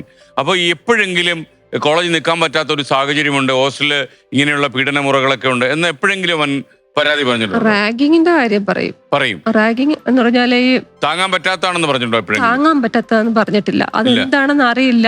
അവൻ അവിടെ പഠിക്കണം, അവനത് കംപ്ലീറ്റ് ചെയ്യണം. പിടിച്ചു നിൽക്കാൻ വേണ്ടി പറയാതിരുന്നായിരിക്കാം. പക്ഷെ അവൻ പറയുന്നത് അമ്മ മദ്യക്കുപ്പികളൊക്കെ ഇങ്ങനെ അടുക്കി വെക്കണം. അത് ഞാൻ ഒരിക്കൽ 200 എണ്ണം വരെ അടുക്കിയിട്ടുണ്ട് എന്ന് പറഞ്ഞിട്ടുണ്ട്. ഡ്രസ് ഇല്ലാതെ നിന്നിട്ട് അതൊക്കെ അവന് കൂളായിട്ടല്ല അവൻ പറയുന്നത്. ഇതൊക്കെയാണ് അരുൺ പറഞ്ഞ പ്രസിഡന്റിന്റെ റൂമിലാണ് ഈ പറയുന്നത് അല്ലേ, കുപ്പികളുടെ ചെയർമാൻ, കോളേജ് യൂണിയൻ ചെയർമാൻ അല്ലേ. എന്നിട്ട് ടേബിളിന്റെ പുറം എനിക്ക് ഫോട്ടോ എടുത്തിട്ടിരും. ഇതാ സീനിയർ ചേട്ടന്മാരുടെ ടേബിള്, കുപ്പി, സ്നാക്സ് ഇതൊക്കെ ഇരിക്കുന്നതാ ഈ ടേബിള് എന്ന് പറയും. ഞങ്ങളെടുത്ത് കയറിയിട്ട് പറയും സ്നാക്സ് എടുത്ത് കഴിച്ചോ എന്ന് പറയും. നമ്മളെടുത്ത് കഴിക്കണോ അമ്മ, അതാണ്, കഴിച്ചിട്ട് ഇറങ്ങി പോണം. അത് നിർബന്ധമാണ് അല്ലേ? അത് നിർബന്ധമാണ്, അത് അവിടുത്തെ നിയമമാണ്. അവിടെ അങ്ങനെ നടക്കുന്ന എല്ലാരും അങ്ങനെയാണമ്മ. എനിക്ക് തോന്നുന്നത് ഒരു പരിധിവരെ ഈ ക്യാമ്പസ് മുഴുവൻ ഇവരുടെ കുറച്ചുപേരുടെ കൺട്രോൾ ആയിരുന്നിരിക്കാം. പല ക്യാമ്പസുകളിലും അത് പറഞ്ഞു കംപ്ലീറ്റ് അവരുടെ ഡീൻ അവരെ നിയന്ത്രിക്കുന്നത് ഈ ഇവർ തന്നെയാണ്, യൂണിയൻകാരാ നിയന്ത്രിക്കുന്നത്. ഡീനിന് പറയും, ഇവർ പറയും ഡീന് കേൾക്കണം. അല്ലെ ഡീന് കേൾക്കണം എന്ന് പറഞ്ഞാൽ ബാക്കി ടീച്ചേഴ്സുമാരെന്ത് ഇവർ പറഞ്ഞ് കേട്ടേ പറ്റുള്ളൂ. അതല്ലെങ്കിൽ 8 മാസം വരെ തുടർച്ചയായിട്ട് രാവിലെയും വൈകുന്നേരവും സിദ്ധാർത്ഥമായി ഇവന്റെ യൂണിയൻ റൂമിൽ പോയി സൈൻ ചെയ്യണം. ഓർഡർ ഉണ്ട്. അതുകൊണ്ടാണ് പറഞ്ഞത് ഇവനെ പരിധിയിൽ നിർത്താൻ വേണ്ടിയിട്ട് ചെയ്ത് അവർ കൊടുത്ത റൂമിൽ പോകുമ്പോൾ ഡ്രസ് ഒന്നും ഇടാൻ പാടില്ല. റാഗിങ്. അത് റാഗിങ് ഒന്നും പറയാൻ പറ്റില്ല. അത് അവന് കൊടുത്ത വലിയൊരു ശിക്ഷയാണ്. കാരണം ഇവന്റെ സ്മാർട്ട്നെസ് അവിടെ കുറയ്ക്കണം. അതൊന്നും അവൻ പിടിച്ച് നിന്നു ആയിരിക്കും. അത് ആ ഒരു ശിക്ഷ കൊടുത്തിട്ടും അവൻ അടങ്ങിയില്ല. കാരണം അവൻ തോറ്റു കൊടുത്തില്ല. രാവിലെയും വൈകുന്നേരവും അതൊന്നും ആലോചിക്കണം. അവൻ പറയുമ്പോഴേ തിരിച്ചു പോകാൻ പറ്റുള്ളൂ. അതായത് ഈ അരുൺ പറയുമ്പോഴേ, SOPയുടെ ചെയർമാൻ അരുൺ പറയുമ്പോഴേ തിരിച്ചു പോകാൻ പറ്റുള്ളൂ. ഈ 8 മാസത്തിനിടയ്ക്ക് SFIയുടെ മുതിർന്ന ആ നേതാവ് പല ദിവസങ്ങളും ഇവിടെ വന്നിട്ടുണ്ട്. എന്നോട് പറഞ്ഞിട്ടുണ്ട് അവൻ. ആണോ? എന്നോട് പറഞ്ഞിട്ടുണ്ട്. പക്ഷേ ഒരിക്കലും മോശമായിട്ടുള്ള രീതിയിൽ എന്നോട് പറഞ്ഞിട്ട് അത് അമ്മയുടെ അടുത്തും പറഞ്ഞിട്ടില്ല ആരെക്കുറിച്ചും. ചിലപ്പോൾ പേടിച്ചിട്ടാണ് അവന്റെ കോളേജ് പഠിത്തം നിർത്തുമെന്ന് എനിക്കറിയില്ല. പേടിച്ചിട്ടായിരിക്കും. ഈ ഫെബ്രുവരി 14 വാലന്റൈൻ ദിനത്തില് ഇവൻ ചെയ്ത ഒരു പെൺകുട്ടിയുമായി ചെയ്ത ഡാൻസിന്റെ കാര്യം പറഞ്ഞ് ആ കോളേജിൽ ഒരു ആരോപണം ഉണ്ടായിരുന്നു. അതിനെക്കുറിച്ച് അമ്മയ്ക്ക് അറിയാമോ? എനിക്കറിയില്ല. അച്ഛനറിയാമോ? ഞാൻ കേട്ടിട്ടുണ്ട്. എന്തായിരുന്നു സംഭവം അത്? അതായത് ഇവന് 14 തീയതി അവിടെ വാലൻസിന് ഡേയ്സിൽ അവിടെ ഒരു ഡാൻസ് കളിച്ചു. കുട്ടികളെല്ലാവരും ഡാൻസ് കളിച്ചു. അപ്പൊ ഒരു പെൺകുട്ടിയുടെ കൂടെ നിന്ന് ഡാൻസ് കളിച്ചു. പെൺകുട്ടിയെ കാര്യം പ്രത്യേകിച്ച് എല്ലാ പെൺകുട്ടികളും ഇവനായിട്ടുള്ള ഭയങ്കര ഇഷ്ടമായി. കാര്യം നല്ല ഭയങ്കര കൂട്ടാ. വേറൊരു രീതിയിലുള്ള ഒരു ആറ്റിറ്റ്യൂഡല്ല അവന് ഒരിക്കലും. മോനെ ഇങ്ങനെ കൈ പിടിച്ചോണ്ടാ പോകുന്നത് ചേച്ചിമാര് ഇങ്ങനെ കൊണ്ടാ പോകുന്നത്. അങ്ങനല്ലേ അവിടെ ചേച്ചിമാരെല്ലാം കാണുമ്പോൾ ഇങ്ങനെ വിളിച്ചുകൊണ്ട് പോകാൻ, അതായത് സീനിയേഴ്സ് എല്ലാം. അതുപോലെ കൂടെ നിന്ന് ഡാൻസ് കളിച്ചു. ഡാൻസ് കളിച്ചപ്പോൾ അവിടെ ഉള്ള ഈ SFI ചേട്ടന്മാർക്ക് ഇഷ്ടപ്പെട്ടില്ല. അതാണ് എന്നാ പറയുന്നത്. പക്ഷെ അതിൽ എത്രത്തോളം സത്യമുണ്ടെന്ന്, കുറച്ച് സത്യം അതിൽ ഉണ്ടെന്ന് തോന്നുന്നു. അവർക്ക് ഇഷ്ടപ്പെട്ടില്ല. അതിന്റെ പേരിൽ അവിടെ ഈ ലാസ്റ്റുള്ള പ്രശ്നം തുടങ്ങണം അന്ന് മുതലാണെന്ന് പറയുന്നു. അപ്പോൾ അത് കഴിഞ്ഞിട്ട് അവൻ തിരിച്ചു വരാൻ പോകുന്നു നാട്ടിലോട്ട്. 5 വർഷമുള്ള 15-ാം തീയതി ഒരു ഇഷ്യൂ ഉണ്ടാവണ്ടെന്നുള്ള തിരിച്ചു വരുമ്പോഴാണ് വീണ്ടും തിരിച്ച് അങ്ങോട്ട് പോവേണ്ടി വന്നത്. അങ്ങോട്ട് പോവേണ്ടി വന്നതെന്ന് പറഞ്ഞാൽ ഫെബ്രുവരി 15 വീണ്ടും വിളിച്ചത്. അന്ന് മുതലേ ഈ പ്രശ്നങ്ങളുണ്ട് അല്ലേ? ഉണ്ട്, അന്ന് മുതലുണ്ട് ഈ പ്രശ്നങ്ങളുണ്ട്. അപ്പൊ എന്താണ് അവിടെ നടന്നത് കാര്യങ്ങൾ ഒന്നും അറിയില്ല. അതറിയണമെങ്കിൽ ശരിക്കും പറഞ്ഞാൽ അന്വേഷിച്ച് കണ്ടെത്തേണ്ട വേണം. ഞാനൊരു കാര്യം കേട്ടത്, ഈ കോളേജിലെ ജീവനക്കാർ തന്നെ നിങ്ങൾക്ക് കേട്ടാൽ അറയ്ക്കുകയും നിങ്ങൾക്ക് വേദന ഉണ്ടാക്കുകയും നിങ്ങൾക്ക് ടെൻഷൻ ആവുകയും ചെയ്യുന്ന കുറെ കാര്യങ്ങൾ അവർ പറയാൻ ശ്രമിച്ചിരുന്നു എന്നാണ്. അതെ അതെ, തീർച്ചയായും. അപ്പൊ നിഷ്പക്ഷമായി ചിന്തിക്കുന്ന കുറച്ച് ആൾക്കാരുണ്ട്. അവർക്ക് വാ തുറക്കാൻ പറ്റില്ല എന്ന് പറഞ്ഞു കഴിഞ്ഞാൽ ഈ പറഞ്ഞു കഴിഞ്ഞാൽ ചിലപ്പോൾ അവർക്ക് ജീവൻ തന്നെ നഷ്ടമാവും, അല്ലെങ്കിൽ അവർക്ക് ജോലി തന്നെ പോകും. അതാണ് അവിടുത്തെ ഭരണ സംവിധാനം. പക്ഷേ ചിലപ്പോഴും നമ്മളിപ്പോൾ ജീവനക്കാർ പറഞ്ഞിരുന്നു നിങ്ങളത്? അതെ, പറഞ്ഞു. എവിടെ വെച്ചാ നിങ്ങളോട് സംസാരിച്ചത്? നമ്മളോട് സംസാരിച്ചെന്നല്ല, അത് അമ്മാവൻ ഷിബുവിനോടാ സംസാരിച്ചത്. എന്തായിരുന്നു ഷിബു അവര് പറഞ്ഞത്? ജീവനക്കാര് ഞങ്ങളെ കുറച്ച് ആളുകളെ ബന്ധപ്പെട്ടിട്ട് ഈ അവിടെ നടന്ന കാര്യങ്ങൾ, സിദ്ധാർത്ഥന് സാധാരണ മരണം, ഇത് ആത്മഹത്യ അല്ല, അവന് നിരന്തരം പീഡനം ഏറ്റിരുന്നു, അവനെ പാറപ്പുറത്ത് കൊണ്ടുപോയി മർദ്ദിച്ചു. അത് പോയിട്ട് ഹോസ്റ്റലിനടുത്ത് പാറയുണ്ടോ? ഒരു മുകളിൽ വാട്ടർ ടാങ്ക് കുന്ന്, അതാണ് അവരുടെ താലിബാൻ കുന്ന്. അതെ, അതെ, അവിടെ വെച്ചാണ് ശിക്ഷ നടപ്പിലാക്കുന്നത്.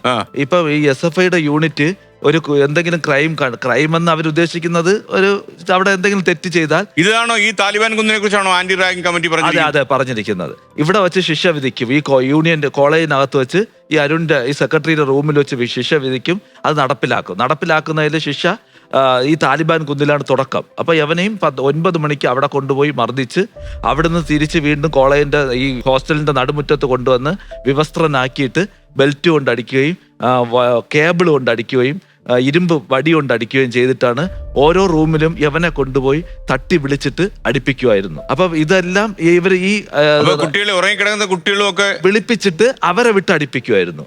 അപ്പൊ ഇതെല്ലാം എനിക്കിത് കേട്ടോണ്ടിരിക്കാൻ പോലും, അടിക്കാതിരുന്നാൽ ഇവരെ പേടിച്ച് അവരടിക്കുന്നു. അതില് താല്പര്യത്തോടെ അടിക്കുന്നവരും ഉണ്ട്.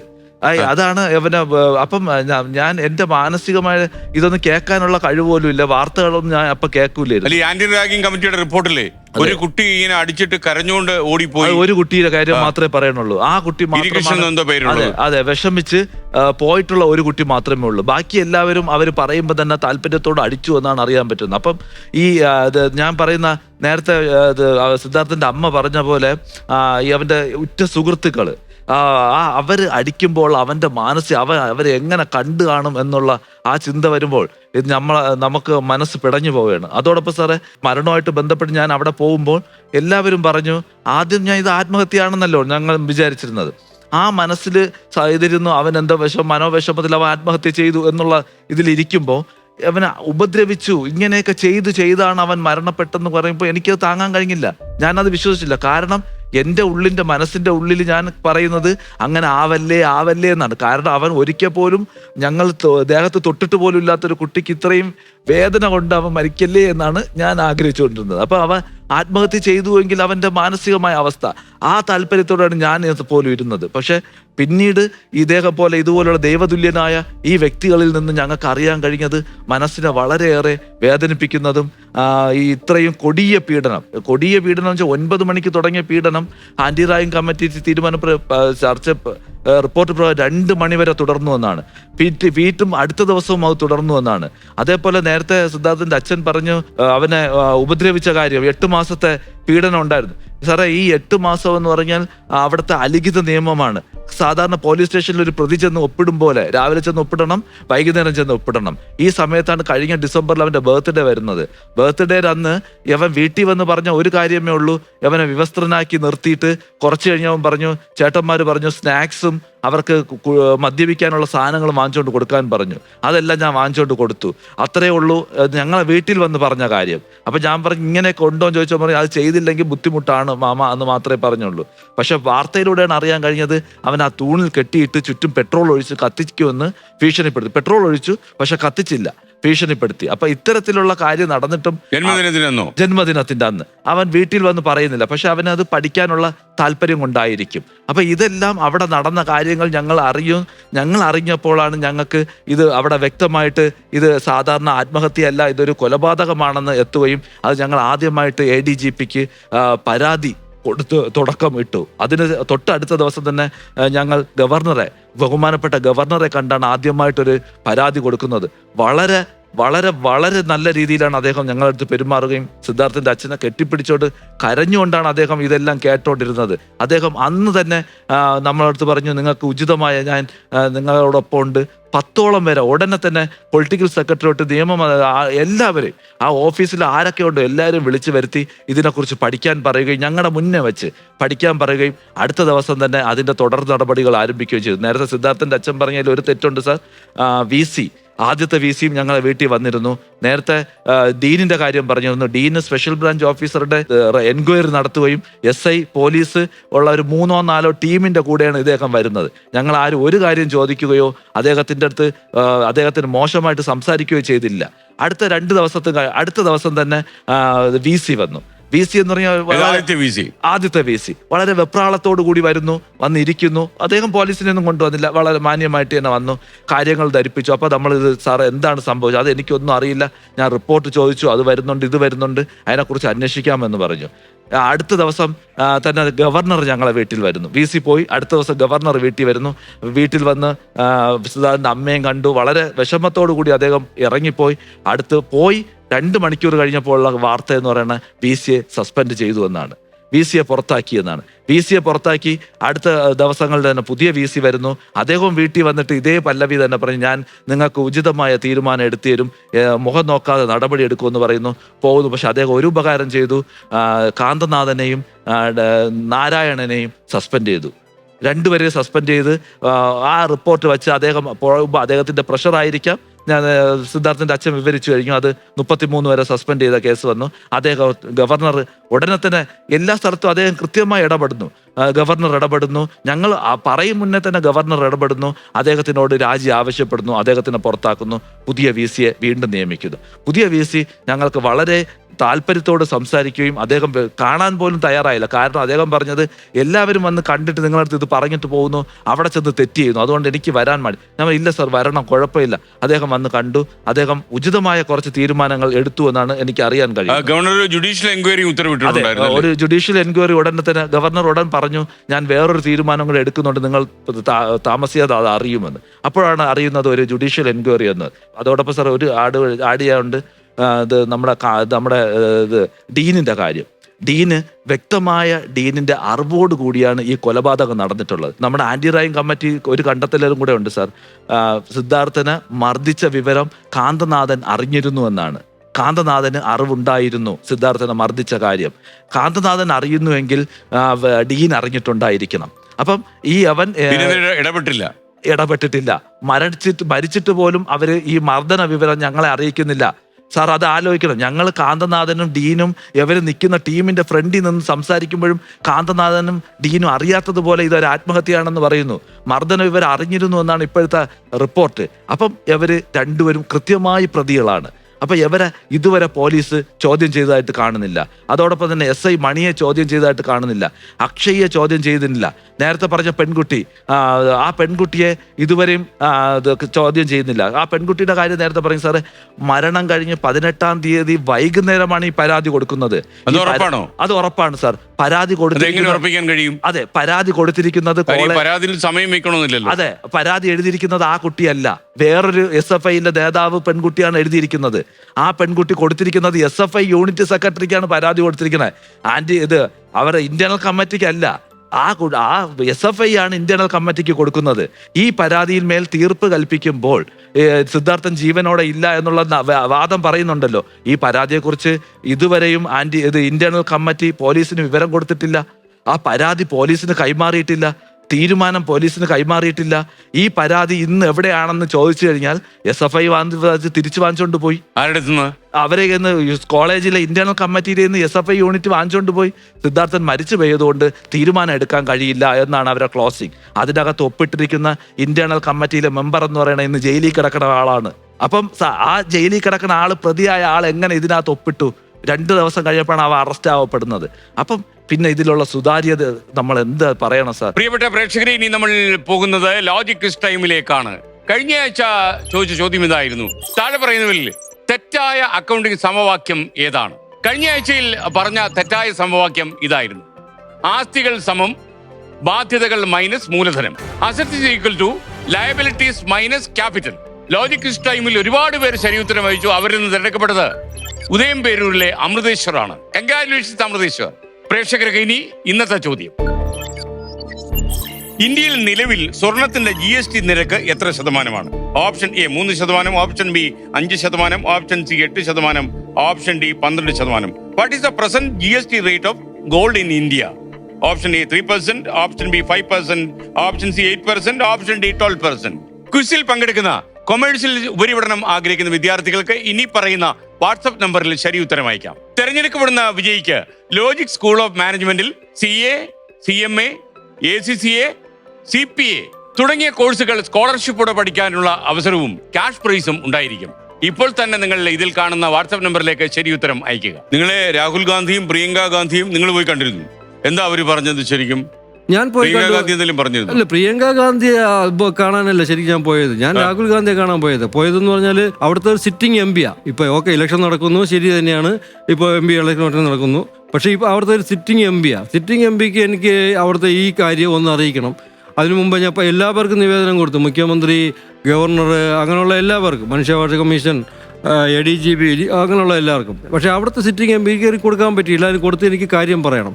ഞാൻ രാഹുൽ ഗാന്ധിയുടെ അടുത്ത് പോയി അദ്ദേഹത്തിനോട് പറഞ്ഞു, ഇങ്ങനെയാണ് കാര്യം, ഇങ്ങനെ ഒരു കൊലപാതകം നടന്നിട്ടുണ്ട്, എനിക്കൊരു ന്യായമായിട്ടുള്ള കാര്യം ഇതിലും കിട്ടിയിട്ടില്ല, സാറിനെ കൊണ്ട് എന്ത് ചെയ്യാൻ പറ്റും, എനിക്കറിയില്ല സാറിന് ഏത് ലെവൽ വരെ ചെയ്യാൻ പറ്റുമെന്ന്. ഞാൻ അതേ പറഞ്ഞത്. അദ്ദേഹം പറഞ്ഞത് ഞാൻ എന്നെക്കൊണ്ട് എന്തൊക്കെ ചെയ്യാൻ പറ്റും ഞാൻ അതെല്ലാം ചെയ്യും. ഈ കേസ് അദ്ദേഹം പഠിച്ചിട്ടുണ്ട്. അത് എനിക്ക് ഞാൻ പറയുന്നതിനെക്കാട്ടി കൂടുതൽ അദ്ദേഹം ഇങ്ങോട്ട് പറയുന്നു കുറച്ച് കാര്യങ്ങളൊക്കെ. അതങ്ങനെയല്ലേ, അതിങ്ങനെയല്ലേ എന്ന്. അപ്പോൾ ശരിക്കും അദ്ദേഹത്തിന്റെ മണ്ഡലത്തിന്റെ കാര്യം അദ്ദേഹം പഠിച്ചിട്ടുണ്ട്, ബ്രീഫ് ചെയ്തിട്ടുണ്ടാവും. അത് ഇങ്ങനെയല്ലേ, അതുകൊണ്ട് ചോദിച്ചു, ആ കാര്യമല്ലേ, ഈ കാര്യമല്ലേ, ശരി.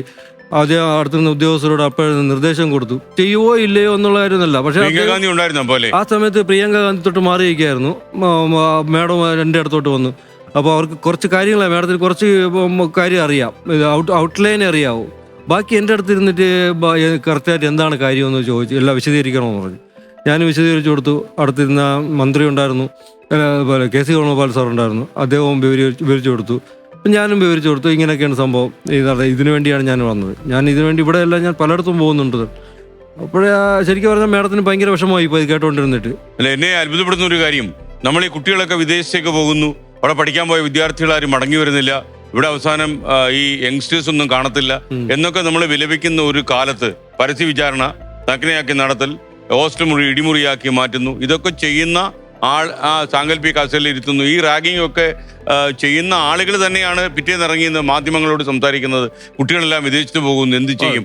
അവിടെയൊക്കെ പോയി സമാധാനത്തോടെ പഠിക്കാൻ പോകുന്ന കുട്ടികൾ ഇതൊക്കെ കേട്ട് കഴിഞ്ഞാൽ അവരൊക്കെ തലമെടുത്തില്ലേ? അപ്പൊ ഇവിടെ നിന്ന് ഇങ്ങനെ വെറുതെ പറഞ്ഞുകൊണ്ടിരുന്നാൽ മതിയല്ലോ, ചുമ്മാ ഇവർക്ക് ഈ പറയുമ്പോൾ അതിപ്പോ രാഷ്ട്രീയമാണെങ്കിൽ ഇതിലൊക്കെയാണ് നമ്മുടെ രാഷ്ട്രീയ നേതൃത്വം ഇടപെടേണ്ട കാര്യം. കാരണം നമ്മുടെ ക്യാമ്പസുകളിൽ റാഗിംഗ് എത്രയോ കാലം മുമ്പ് നിരോധിച്ചതാണ്. മാത്രമല്ല, കുട്ടികളോടൊക്കെ ഇങ്ങനെയുള്ള പീഡനം ചെറിയ കുട്ടികളോടൊക്കെ കാണിക്കുക എന്ന് പറഞ്ഞാൽ കെട്ടിയില്ല. എന്തെങ്കിലും അന്വേഷണം നടക്കട്ടെ, നമ്മൾ അതിനകത്തൊരു നിലപാടെടുക്കുന്നില്ല. അതെ. എന്തായാലും കാര്യം ആത്മഹത്യയാണെങ്കിൽ അങ്ങനെ തെളിയിക്കട്ടെ, കൊലപാതകമാണെങ്കിൽ അങ്ങനെ തെളിയിക്കട്ടെ. ആരെങ്കിലും കുറ്റം ചെയ്തിട്ടുണ്ടെങ്കിൽ അവർ നിയമത്തിന്റെ മുമ്പിൽ വഴി പിടിച്ച് നടത്തിയവർക്ക് പരമാവധി ശിക്ഷ കിട്ടട്ടെ. അതാണ് നമുക്ക് പറയാനുള്ളത്. നമ്മൾ ഇന്ന് അങ്ങോട്ട് ചോദിക്കാനുള്ള ഒരു കാര്യം, നമ്മളൊരു മത്സരത്തിലേക്ക് കയറുകയാണ്. എനിക്കറിയാം ഒരു മത്സരവും നടത്താനുള്ള ഒരു മാനസിക ചുറ്റുപാടിലല്ല നിങ്ങൾ രണ്ടുപേരും. അത് അങ്ങനെ ഒരു മത്സരിക്കണമെന്ന് ആവശ്യപ്പെടാനുള്ള ഒരു മാനസികാവസ്ഥ സത്യത്തിൽ എനിക്കുമില്ല. എന്നിരുന്നാലും ഇത് അങ്ങനെ ഒരു വേദി ആയതുകൊണ്ട് മാത്രം ഞാൻ അതിലേക്ക് കടക്കുകയാണ്. ഇവിടെ കിട്ടുന്ന തുക അത് എത്രയായാലും, 1 കോടിയായാലും 1 രൂപയായാലും, നിങ്ങൾ അതുകൊണ്ട് എന്ത് ചെയ്യാനാണ് ഉദ്ദേശിക്കുന്നത്? എനിക്കറിയാം നിങ്ങൾ ഈ ഒരുപാട് അത്ര കൂടുതൽ പണമൊന്നും ഇല്ലാത്തൊരു മിഡിൽ ക്ലാസ് കുടുംബത്തിലാണ് അങ്ങെന്ന് എനിക്കറിയാം. അപ്പോൾ ഒരുപാട് പണം ഈ കേസിന്റെ കാര്യത്തിനായിട്ടൊക്കെ ചെലവഴിക്കുന്നുണ്ട്. ഒരുപാട് സ്ഥലങ്ങളിൽ യാത്ര ചെയ്യേണ്ടി വരും, ഇനി അങ്ങോട്ടും യാത്ര ചെയ്യേണ്ടി വരും. അപ്പോൾ എന്തിനായിരിക്കും അങ്ങ് ഇവിടുന്ന് കിട്ടുന്ന ഈ പണം ഉപയോഗിക്കാൻ പോവുക? തീർച്ചയായും. കാരണം ഇപ്പോഴ് സാറ് പറഞ്ഞ പോലെ ഒരു മത്സരത്തിന് വേണ്ടി നമുക്ക് അല്ല. പക്ഷെ ഇതുപോലെ ഒരു പ്ലാറ്റ്ഫോം, ആദ്യമായിട്ട് ഇതുവരെ പ്ലാറ്റ്ഫോം കിട്ടിക്കഴിഞ്ഞാൽ ശരിക്കും നമ്മളുടെ മനസ്സിലുള്ള കാര്യം, അല്ലെങ്കിൽ ഇവിടെയുള്ള അമ്മമാരെടുത്തോ അല്ലെങ്കിൽ തീർച്ചയായിട്ടും നമ്മുടെ ഈ പ്രോഗ്രാമിൽ ഒരുപാട് കുടുംബ പ്രേക്ഷകരുണ്ട്. അവർക്ക് കുറച്ചുകൂടെ ചിലപ്പോൾ അവർക്ക് സംശയങ്ങൾ ദൂരീകരിക്കാനും അമ്മയുടെ അച്ഛന്റെയും നാവിൽ നിന്ന് തന്നെ ഇതൊക്കെ അറിയാനും അതല്ല, ഇനി ഒരു മാതാപിതാവിനും ഇത് ഉണ്ടാകാൻ പാടില്ല. ഒരു കുട്ടിയും ഹോസ്റ്റൽ മുറിയിൽ ഇങ്ങനെ പീഡിപ്പിക്കപ്പെടാൻ പറ്റിയ ഒരു അബദ്ധം എന്ന് വേണമെങ്കിൽ പറയാം. കാര്യം പറഞ്ഞാൽ ഈ 2 ദിവസം അല്ലെങ്കിൽ 3 ദിവസം അവന്റെ സംസാരമോ അല്ലെങ്കിൽ കാര്യം പറഞ്ഞപ്പോൾ നമ്മൾ കൂടുതലായിട്ട് കെയർ ചെയ്തില്ല. കാരണം ആസ് യൂഷ്വൽ എന്ന് പറഞ്ഞാൽ വിട്ടു. ശരിയാ. പക്ഷേ ഇനിയുള്ള മാതാപിതാക്കൾക്ക് ഞാൻ പറയുന്ന ഒരു കാര്യം, നമുക്ക് അവർ വേണമെങ്കിൽ എടുക്കട്ടെ, ഇതുപോലെ ഹോസ്റ്റലിൽ നിൽക്കുന്ന കുട്ടികളോ ആരെങ്കിലും ആണെങ്കിൽ അതും കൂടെ അറിയിക്കാൻ വേണ്ടി ഞാൻ തന്നെ തുറന്നു പറയാൻ വേണ്ടിയിട്ട് അവർ അറിയണം. അതുകൊണ്ടാണ് പറഞ്ഞത്. എന്തെങ്കിലും ഒരു വ്യത്യാസം, അവരുടെ ഭാവ വ്യത്യാസമോ സംസാര വ്യത്യാസമോ കാര്യങ്ങൾ എന്തെങ്കിലും ഉണ്ടെങ്കിൽ, ഏത് കാര്യമാണെങ്കിലും നമ്മൾ അത് തുറന്ന് അങ്ങ് അന്വേഷിക്കണം. അല്ലെങ്കിൽ എത്ര ദൂരെയാണെങ്കിലും ഏതെങ്കിലും വഴി കൂടെ അവരെ ഫോളോ ചെയ്തുകൊണ്ടിരിക്കണം. അത് ശരിക്കും പറഞ്ഞാൽ സാറേ തന്നെ അവർക്കൊരു തീർച്ചയായിട്ടും. യഥാർത്ഥത്തിൽ നമ്മൾ ഈ സ്കൂളുകളിലൊക്കെ നമ്മൾ പറയാറില്ലേ, PTA മീറ്റിങ്ങിന് മാത്രം നമ്മൾ പോവുക, അങ്ങനെയൊന്നും അല്ല വേണ്ടത്. വഴിക്കണ്ടുമായിട്ട് നമ്മൾ കാത്തിരിക്കുമ്പോൾ നമ്മുടെ കുട്ടിക്ക് എന്തെങ്കിലും സംഭവിച്ചു പോകാം എന്നുള്ള ഉത്കണ്ഠ നമ്മുടെ മനസ്സിൽ നീറി പിടിക്കുമ്പോൾ നിങ്ങൾ അന്വേഷിക്കണം. വിദ്യാലയങ്ങളിൽ പോയി കുട്ടികൾ എന്തൊക്കെയാണ് ചെയ്യുന്നത്, കുട്ടികൾക്ക് അവിടെ എന്ത് സാഹചര്യത്തിലാണ് അവർ പഠിക്കുന്നത് എന്നൊക്കെ അറിയണം. അതേപോലെ ഹോസ്റ്റൽ മുറികളിലൊക്കെ തന്നെ സംഘടിത വിദ്യാർത്ഥി പ്രസ്ഥാനങ്ങളിലുള്ള ആളുകൾ തന്നെ ഇത്തരം നെറിയേടുകൾ കാണിക്കുമ്പോൾ ആരെയും നമുക്ക് വിശ്വാസത്തിലെടുക്കാൻ പറ്റുന്നില്ല.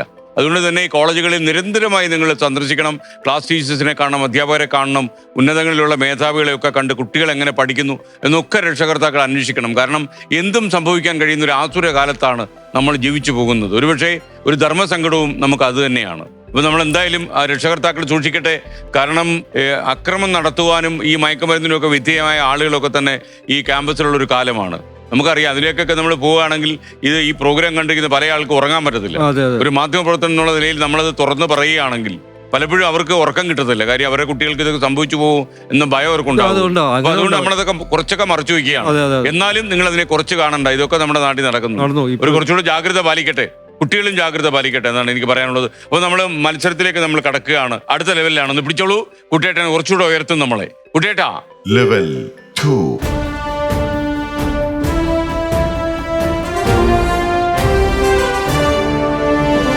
ഇനി നമ്മൾ 70,000 രൂപയുടെ ചോദ്യത്തിലേക്ക് കടക്കുന്നു. 78,000 ക്വസ്റ്റ്യൻ. ഏത് അവതാരത്തിന്റെ പ്രതിഷ്ഠയാണ് മീനങ്ങാടി മഹാവിഷ്ണു ക്ഷേത്രത്തിലുള്ളത്? ഓപ്ഷൻ എ കൂർമാവതാരം, ഓപ്ഷൻ ബി മത്സ്യാവതാരം, option C Narasimham, option D കൽക്കി. ഓപ്ഷൻ ബി മത്സ്യാവതാരം. ഉറപ്പാണ് അല്ലേ? Option B. എന്തെങ്കിലും ജീവിതത്തില് അച്ഛനോ അമ്മയോ ഇങ്ങനൊരു മത്സരത്തിൽ പോയിട്ടുണ്ടോ? ഇല്ല, പോയിട്ടില്ലല്ലോ. ആദ്യ സംഭവമാണ് ഇതൊരു വേദിയിൽ. മോന് വേണ്ടി എനിക്കറിയാം, എനിക്കതറിയാം. നിങ്ങളുടെ മാനസികാവസ്ഥയും സിദ്ധാർത്ഥൻ നിങ്ങളുടെ മനസ്സിൽ ഇങ്ങനെ ജീവിക്കുകയാണെന്നൊക്കെ എനിക്കറിയാം. പക്ഷേ സിദ്ധാർത്ഥൻ ഇത് കാണുന്നുണ്ടായിരുന്നെങ്കിൽ ഇത് ഹാപ്പി ആകുമായിരുന്നു. കുറച്ച് അമ്മമാരെ എനിക്ക് എല്ലാ പേരെടുത്തും നന്ദി പറയാനുള്ളവര് നമുക്ക് എല്ലാവരും പല ദിവസങ്ങളിലും വിളിക്കും. പല ദിവസങ്ങളിൽ എന്നെ വിളിച്ചിട്ട് സമാധാനിപ്പിക്കാൻ വേണ്ടി വിളിക്കും. സംസാരിച്ചോട്ടെ എല്ലാവരടുത്തും ഇപ്പൊ വിളിക്കുന്ന എവിടെയാണ് നമുക്കറിയില്ല. അവർക്ക് താങ്ങാൻ പറ്റത്തില്ല. കാരണം നിങ്ങളുടെ ദുഃഖം അതേ ശക്തിയിൽ അവർക്ക് ഒരിക്കലും മനസ്സിലാവത്തില്ല. കാര്യം അത് അനുഭവിച്ചാലേ അറിയൂ. എന്നിരുന്നാലും ദൂരെ നിന്ന് അവരുടെ മക്കള്, കാരണം ഇങ്ങനെ ഒരു ഭീതി ഉണ്ടല്ലോ, ഇന്നല്ലെങ്കിൽ നാളെ എന്റെ കുട്ടിക്കും ഇത് സംഭവിക്കാമെന്നുള്ള ഭീതി അമ്മമാരെ തളർത്തും അച്ഛന്മാരെക്കാളും. ഏതായാലും മകൻ പോയി, നമുക്ക് അത്ര വരെ തന്നിട്ടുള്ളൂ ദൈവം. പക്ഷെ അത് പോയിട്ടുള്ള ഒരു ആക്സിഡന്റോ അല്ലെങ്കിൽ അസുഖമോ ആണെങ്കിൽ പോലും നമുക്കത് പിന്നെ ഉൾക്കൊള്ളാൻ പറ്റുമായിരുന്നു. ഇതുപോലത്തെ ഒരു ക്രൂരമായിട്ടുള്ള കാര്യം എന്ന് പറഞ്ഞാൽ ഇപ്പോൾ നമ്മൾ പറയും, ഞാനും വൈഫൊക്കെ ഉറങ്ങുന്നതെന്ന് പറഞ്ഞാൽ പകലാ ഉറങ്ങുന്നത്. ശരിക്കും പറഞ്ഞാൽ രാത്രി ലൈറ്റ് അണച്ചു കഴിഞ്ഞാൽ പേടിയാവും അല്ലേ? പേടിയാവണം. അവന്റെ ശബ്ദമാണ് നമ്മളെ ചെവിയിൽ ഇങ്ങനെ ഞാൻ അങ്ങനെ കേട്ടോണ്ടിരിക്കുന്നത്. വീട്ടില് ഒരു നമ്മള് വിശ്വസിക്കുന്ന അല്ലെങ്കിൽ ഒരു പ്രശസ്ത വ്യക്തി വീട്ടിൽ വന്നപ്പോൾ ഞാനിങ്ങനെ പറഞ്ഞു, മോന് ഒരു ആക്സിഡന്റിലോ അല്ലെങ്കിൽ അവർ തന്നെ ഏതെങ്കിലും രീതിയിൽ കൂടെ പെട്ടെന്ന് വേദനയില്ലാതെ മരിച്ചിരുന്നുവെങ്കിൽ എന്ന്, ഈ 16-ാം തീയതി തന്നെ അല്ലെങ്കിൽ കൊന്നിരുന്നുവെങ്കിൽ എന്ന് ഞാൻ വിചാരിക്കും എന്ന് പറഞ്ഞപ്പോ അദ്ദേഹം പറഞ്ഞു, മോനൊരു ലക്ഷ്യബോധം ഉണ്ടായിരുന്നു, മോനെ അമ്മയുടെ വയറ്റിൽ വരണം, ഈ കുടുംബത്തിൽ വരണം എന്നുണ്ടായിരുന്നു. ഈ അമ്മയ്ക്ക് മാത്രമേ അവനെ വളർത്താൻ പറ്റുള്ളൂ. പിന്നെ ആ കോളേജിൽ ഇത്രയും കാലം നടന്നതൊന്നും വെളിയിൽ അറിഞ്ഞിട്ടില്ല. അത് തീർക്കാനാണ് വേറെ പല അഡ്മിഷനും കിട്ടിയിട്ട് മോൻ അങ്ങോട്ട് പോയത്. അപ്പോൾ എന്തെങ്കിലും ഒരു ത്യാഗം ചെയ്താലേ അത് വെളിപ്പെടുത്താൻ പറ്റുള്ളൂ. ആ ലക്ഷ്യബോധത്തോട് പിറന്നവനാണ് അവൻ. ഒരു ഡിവൈൻ ടച്ച് ഉണ്ടെന്നാ പറഞ്ഞു, ഒരു ഡിവൈൻ ടച്ച് ഉണ്ട് മോന്, അല്ലെങ്കിൽ ഇതൊന്നും പുറത്തും വരില്ല. അതുപോലെ ഒരാളാ വന്ന് പറഞ്ഞിട്ട് പോയത്. കാരണം നമുക്ക് അന്ധവിശ്വാസമല്ല, അത് ശരിക്കും പറഞ്ഞാൽ അത് വിശ്വാസം തന്നെയാണ് അദ്ദേഹം പറഞ്ഞിട്ട് പോയത്. ഞാൻ പറയുന്നത് ഒരു കുട്ടികളും അമ്മമാരുടെ കണ്ണീരിന്റെ ശാപം വാങ്ങരുത്. ഇപ്പൊ ഞാനിപ്പോ പ്രാർത്ഥിക്കുന്നത് എന്റെ മോൻ ഇതുപോലൊരു കുട്ടി, വേറൊരു കുട്ടിയാണ് ആ കോളേജിൽ നടന്നിരുന്നുവെങ്കിൽ ഏതെങ്കിലും ഡയറക്റ്റോ ഇൻഡയറക്റ്റോ ആയിട്ടോ മോനും കൂടെ അതിൽ ഉൾപ്പെടുമായിരുന്നായിരിക്കാം, കണ്ടുകൊണ്ട് നിന്നതെങ്കിലും. അതായില്ലല്ലോ എന്നാ പ്രാർത്ഥിക്കുന്നത്. ഇവനെ തന്നെ 1-ാം പ്രതിയാക്കും. പിന്നെ അതായില്ല. ഇപ്പൊ ഈ ലോകത്തുള്ള എല്ലാവരുടെയും പ്രാർത്ഥനയാ മോനുള്ളത്. മറ്റുള്ള കുട്ടികൾക്ക് ശാപമാണ് കിട്ടുന്നത്. അതില് ഒരുപാട് പേര് ഏറ്റെടുത്ത മകനാണ് നിങ്ങളുടേത്. കാര്യം ഈ സമൂഹത്തിൽ ഈ സംഭവം അറിഞ്ഞതിന് ശേഷം ഒരുപാട് അമ്മമാര് ഇവന് വേണ്ടി വിഷമിക്കുന്നുണ്ട്. വിഷമിക്കുന്നു പറഞ്ഞാല് 16, 17, 18 ഈ ദിവസങ്ങളിൽ ഞാൻ വിളിക്കുമ്പോ അവനവിടെ നിർജീവമായിക്കൊണ്ടിരിക്കുന്നു. ഞാനത് എങ്ങനെ അറിഞ്ഞുകൊണ്ടിരിക്കുന്നതാണെന്ന് പറയാം. ഇപ്പൊ വേണമെങ്കിൽ പറയാം, എനിക്കൊന്നും ചെയ്യാൻ പറ്റിയില്ല. അവൻ അവിടെ നിന്ന് വിചാരിച്ചായിരിക്കും ആരെങ്കിലും ഒരാൾ പറഞ്ഞിരുന്നുവെങ്കിൽ, എൻ്റെ അമ്മയെ എങ്ങനെയെങ്കിലും അറിയിച്ചിരുന്നുവെങ്കിലെന്ന് അവനും വിചാരിച്ചിട്ടുണ്ടായിരിക്കും. ഈ 3 ദിവസം എൻ്റെ ഓർമ്മയൊത്തു. 16-ാം തീയതി എങ്ങനെയിരുന്നു, 17-ാം തീയതി എങ്ങനെയായിരുന്നു, 18. അവൻ എന്തൊക്കെ വിചാരിച്ചിട്ടുണ്ടായിരിക്കും, എങ്ങനെ വിളിച്ച് കരഞ്ഞിട്ടുണ്ടായിരിക്കും, ഒന്നും അറിയുന്നില്ല. ഞാൻ ആ സമയത്ത് അവൻ വെള്ളം പോലും കുടിക്കുന്നില്ല. ഞാൻ ആ സമയത്ത് ആഹാരം കഴിക്കുന്നു, വെള്ളം കുടിക്കുന്നു, TV കാണും. ഒരവസ്ഥ. അപ്പോഴാണ് ഞാൻ അദ്ദേഹത്തിൻ്റെ അടുത്ത് പറഞ്ഞത്, 16-ാം തീയതി തന്നെ ഇവരങ്ങ് കൊന്നുകളയാത്തത്. അപ്പൊ അവര് പറഞ്ഞു, നിങ്ങളുടെ ഭാഗ്യമാണ് ഈ മോനെ കിട്ടിയത്. ഈ അമ്മയ്ക്കും ആ മോനും. അവിടെ ചിലവർ പറയും, ഷീബ മോനെ മക്കളെ വളർത്തുന്ന പോലെ, അല്ലെങ്കിൽ ഷീബയുടെ മക്കളെ പോലെ. ഞങ്ങൾ അങ്ങനെയാണ്.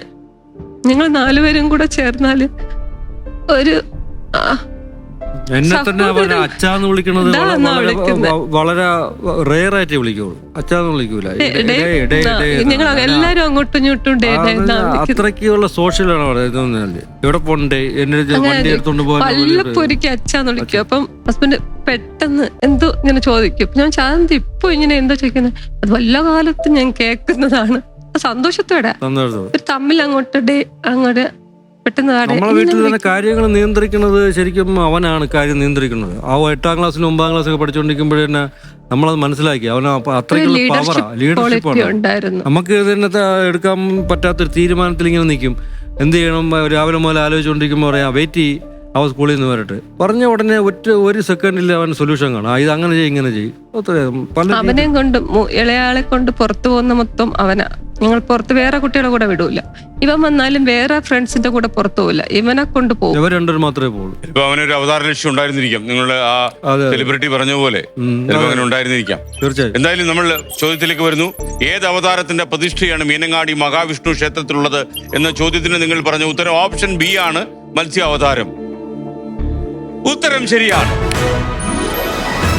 അപ്പൊ 70,000 രൂപ നമുക്ക് കിട്ടിയിട്ടുണ്ട്. ഇനി നമ്മൾ 80,000 രൂപയുടെ ചോദ്യത്തിലേക്ക് കടക്കുന്നു. 80,000. Question please.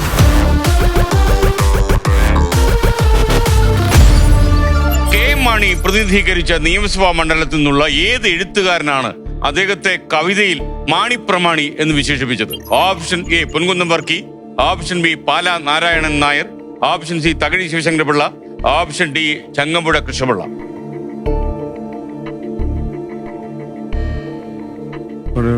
B. Option B. Option B ആരാണ്? Option B Pala Narayanan Nair.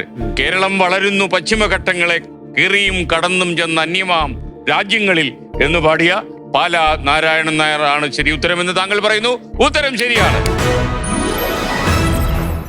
അപ്പൊ 80,000 രൂപ നമ്മുടെ ഖജനാവിലുണ്ട്. നമുക്ക് അത്രയും പൈസ ഈ വ്യവഹാരത്തിന് ഉപയോഗിക്കാം. 1 ലക്ഷം രൂപയുടെ ചോദ്യത്തിലേക്കാണ് നമ്മൾ. ഈ ലെവലല്ല, അടുത്ത ലെവലിലേക്ക് കുട്ടേട്ടൻ കൂട്ടിക്കൊണ്ടു പോകും. കുട്ടേട്ടാ, ലെവൽ 3.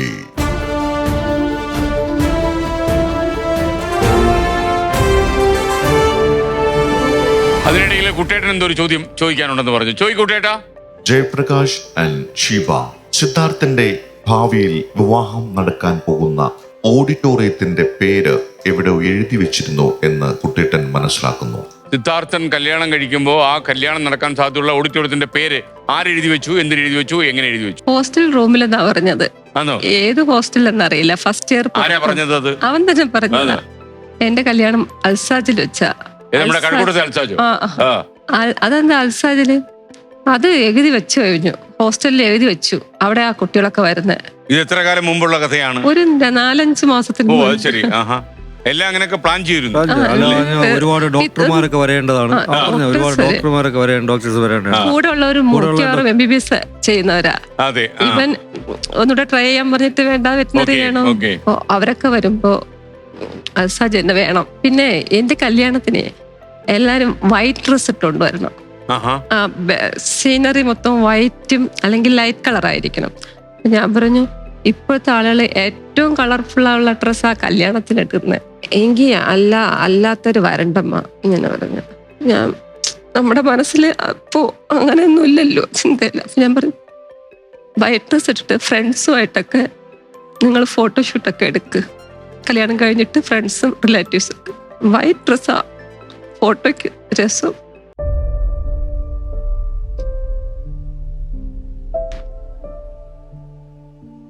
എപ്പോഴും ഫോട്ടോ എടുക്കണം. അങ്ങനെ കുറെ ഫോട്ടോസ് എടുത്തിട്ട് ഇങ്ങനെ അയച്ചു തരും. ഫ്രോഗിന്റെ ഒക്കെ ഫോട്ടോസ് ശരിക്കും ഇങ്ങനെ അയച്ചു തരും. എന്നിട്ട് പറഞ്ഞു, കോളേജിൽ നിന്ന് എനിക്ക് ഫ്രോഗിന്റെ മാത്രം വെച്ചിട്ട് ഒരു കലണ്ടർ ഇറക്കുന്നുണ്ട്. അപ്പൊ എന്റെ ഫോട്ടോസ്, ഞാൻ എടുത്ത ഫോട്ടോസ് മാത്രമാണ് എന്ന് പറഞ്ഞു. അപ്പൊ ഞാൻ പറഞ്ഞു, ഫോട്ടോസ് കുഴപ്പമില്ല, മോന്റെ പേരെവിടെയെങ്കിലും ഉണ്ടോ എന്ന് പറഞ്ഞു. ലാസ്റ്റ് ഉണ്ടമ്മ, ജയസിദ്ധാർത്ഥനൊന്നുണ്ട് എന്ന് പറഞ്ഞു. പക്ഷെ ഇനിയിപ്പോ അത് പുറത്തു പോലും അതിപ്പോഴാ ഈ സംഭവിക്കുന്നതിന് ഒരാഴ്ച മുമ്പ് പറഞ്ഞ കാര്യം. അവരവിടുന്ന് കലണ്ടർ ഇറക്കും, ഇവന്റെ ഫോട്ടോസ് മാത്രം ഇട്ട് ഇറക്കിയിട്ട്. ഇനിയിപ്പോ അവരിറക്കില്ല. അത് നമ്മളെല്ലാവരും കോളേജിന്റെ ശത്രുക്കളായി. ശരിക്കും പറഞ്ഞാൽ അവരുടെ പോയിന്റില് നമ്മൾ ശത്രുക്കളാ. അവരാ പറഞ്ഞിട്ട് കാര്യമില്ല.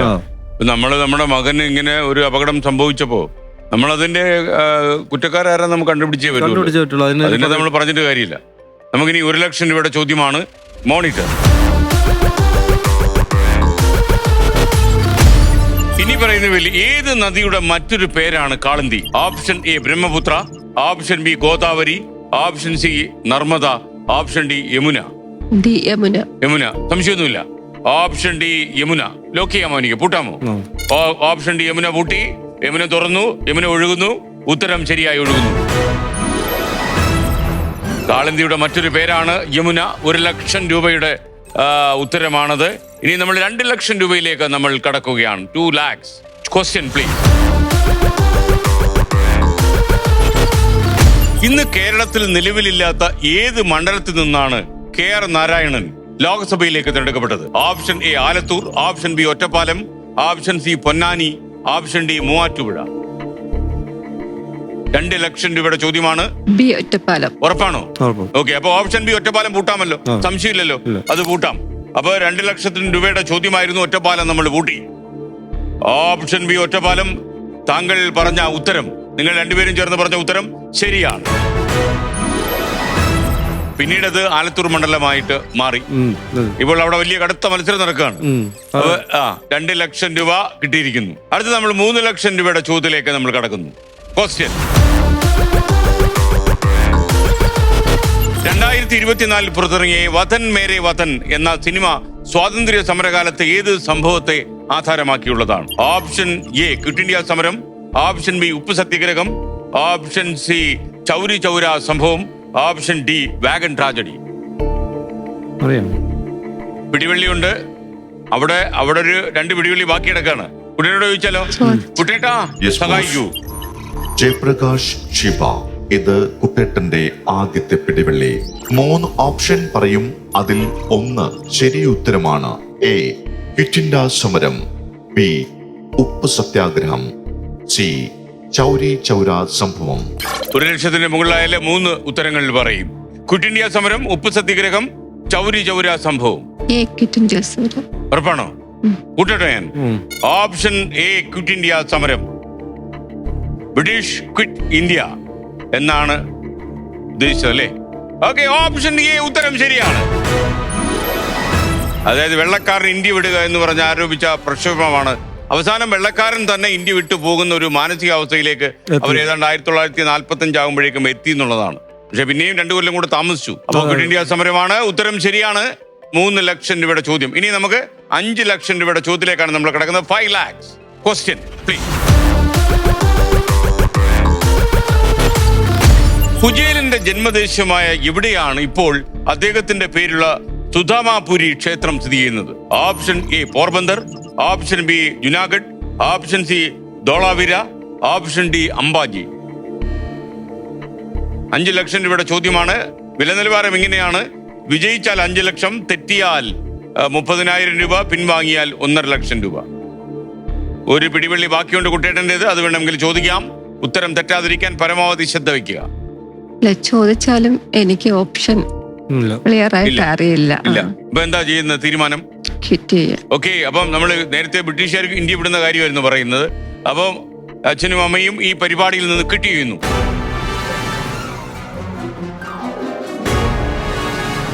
ഈ ഒരു ഉത്തരവ് ഊഹിച്ചു പറഞ്ഞാൽ ഇനിയിപ്പോ പ്രശ്നമില്ല. 1.5 ലക്ഷം രൂപ ഇപ്പോൾ കയ്യിലുണ്ട്. Porbandar. Correct. Option A Porbandar. Mohandas Karamchand Gandhi എന്ന നമ്മുടെ മഹാത്മാഗാന്ധി ജനിച്ച സ്ഥലമാണ് പോർബന്ദർ.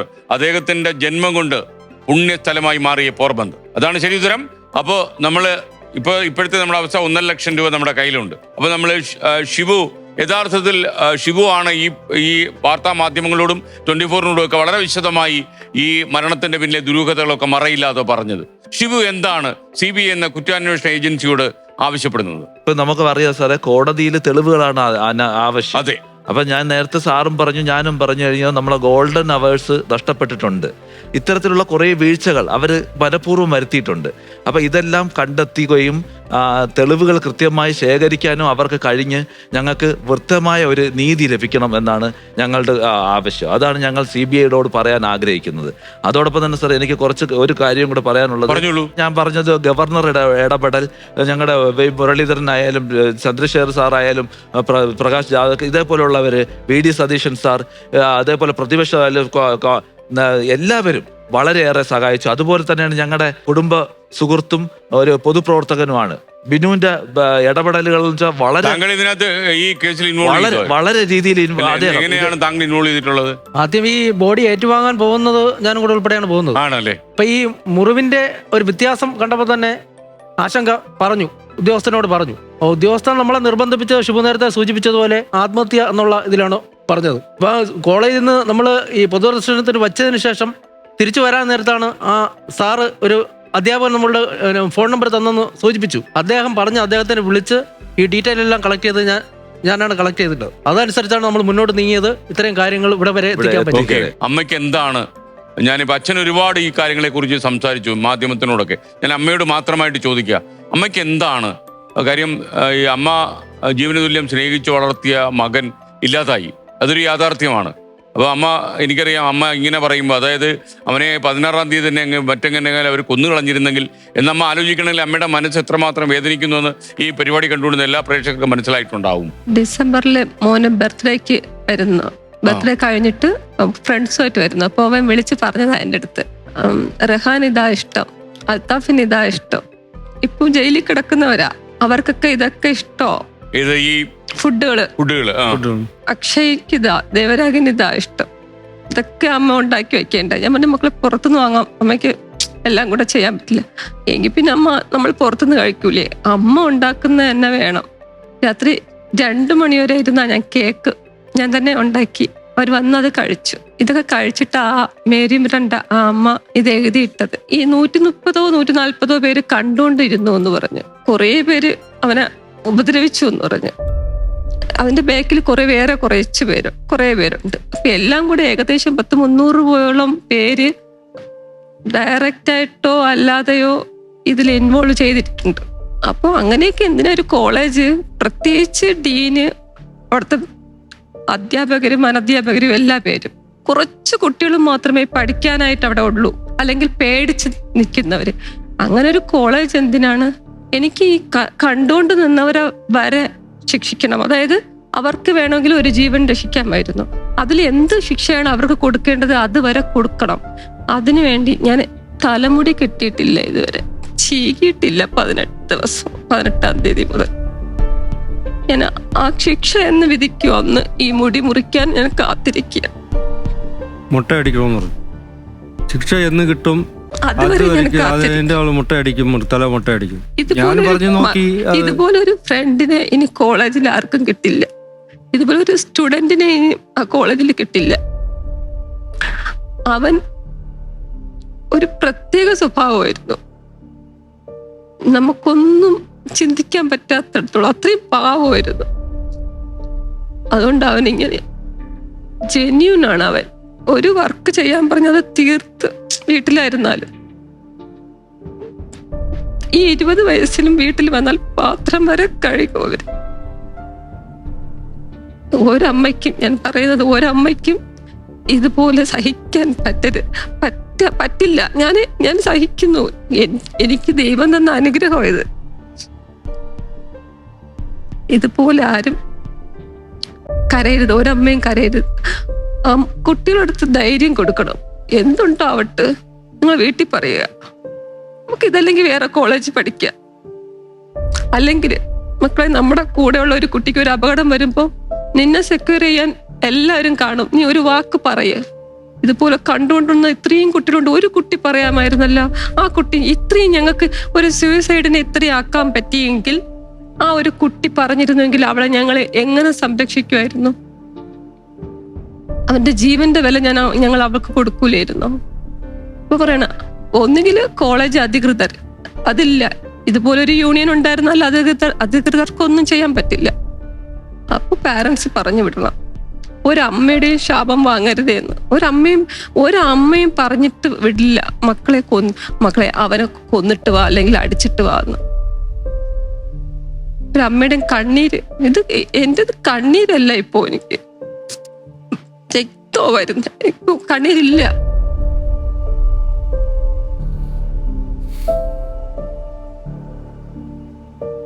ഓക്കെ അമ്മേ, ഞാൻ ഇവിടെ മുറിക്കുന്നു ഈ സംസാരം. ഇനി നമ്മൾ സംസാരിക്കേണ്ടി വരും ഒരിക്കൽ കൂടി. അന്ന് കേസിന്റെ വിധി വരട്ടെ, നമുക്ക് അന്ന് സംസാരിക്കാം. തീർച്ചയായും. ഓക്കെ കുട്ടിയേട്ടാ, താഴോട്ട്. ലെവൽ 1.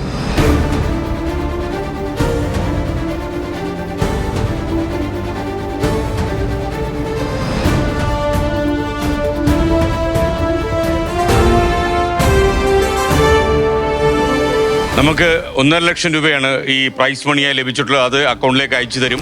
നിങ്ങൾ ഈ കേസിന്റെ സിദ്ധാർത്ഥന് നീതി ലഭിക്കാൻ വേണ്ടി നിങ്ങളത് ഉപയോഗിക്കുക. നിങ്ങൾ ഈ പരിപാടിയിൽ പങ്കെടുത്തത് തീർച്ചയായിട്ടും വളരെ ദുഃഖകരമായ ഒരു സാഹചര്യത്തിലാണെങ്കിൽ പോലും ഇവിടെ പങ്കെടുത്തതിന് ഒരു സാക്ഷ്യപത്രമാണിത്. അപ്പോൾ അങ്ങ് ഇത് ഏറ്റുവാങ്ങുന്നു. അങ്ങ് നടത്തുന്ന ഈ പോരാട്ടത്തിന് എൻ്റെ ഒരു ഓക്കെ. വരൂ അമ്മ, വരൂ.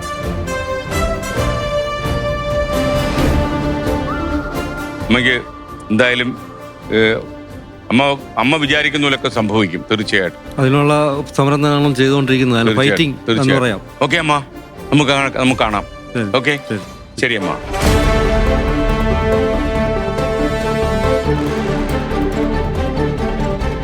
ഏറ്റവും സങ്കടകരമായ ഒരു ചോദ്യം മാത്രമേ ജനമനസ്സിലേക്ക് എനിക്ക് നൽകാനുള്ളൂ. റാഗിംഗ് നിരോധിച്ചിട്ട് എത്രയോ കാലമായി. എന്നിരുന്നാലും നമ്മുടെ ക്യാമ്പസുകളിൽ ഇടിമുറികളുണ്ട്, പീഡനങ്ങളുണ്ടെന്ന് അറിയുമ്പോൾ വല്ലാത്തൊരു ഷോക്കാണ് നമുക്ക്.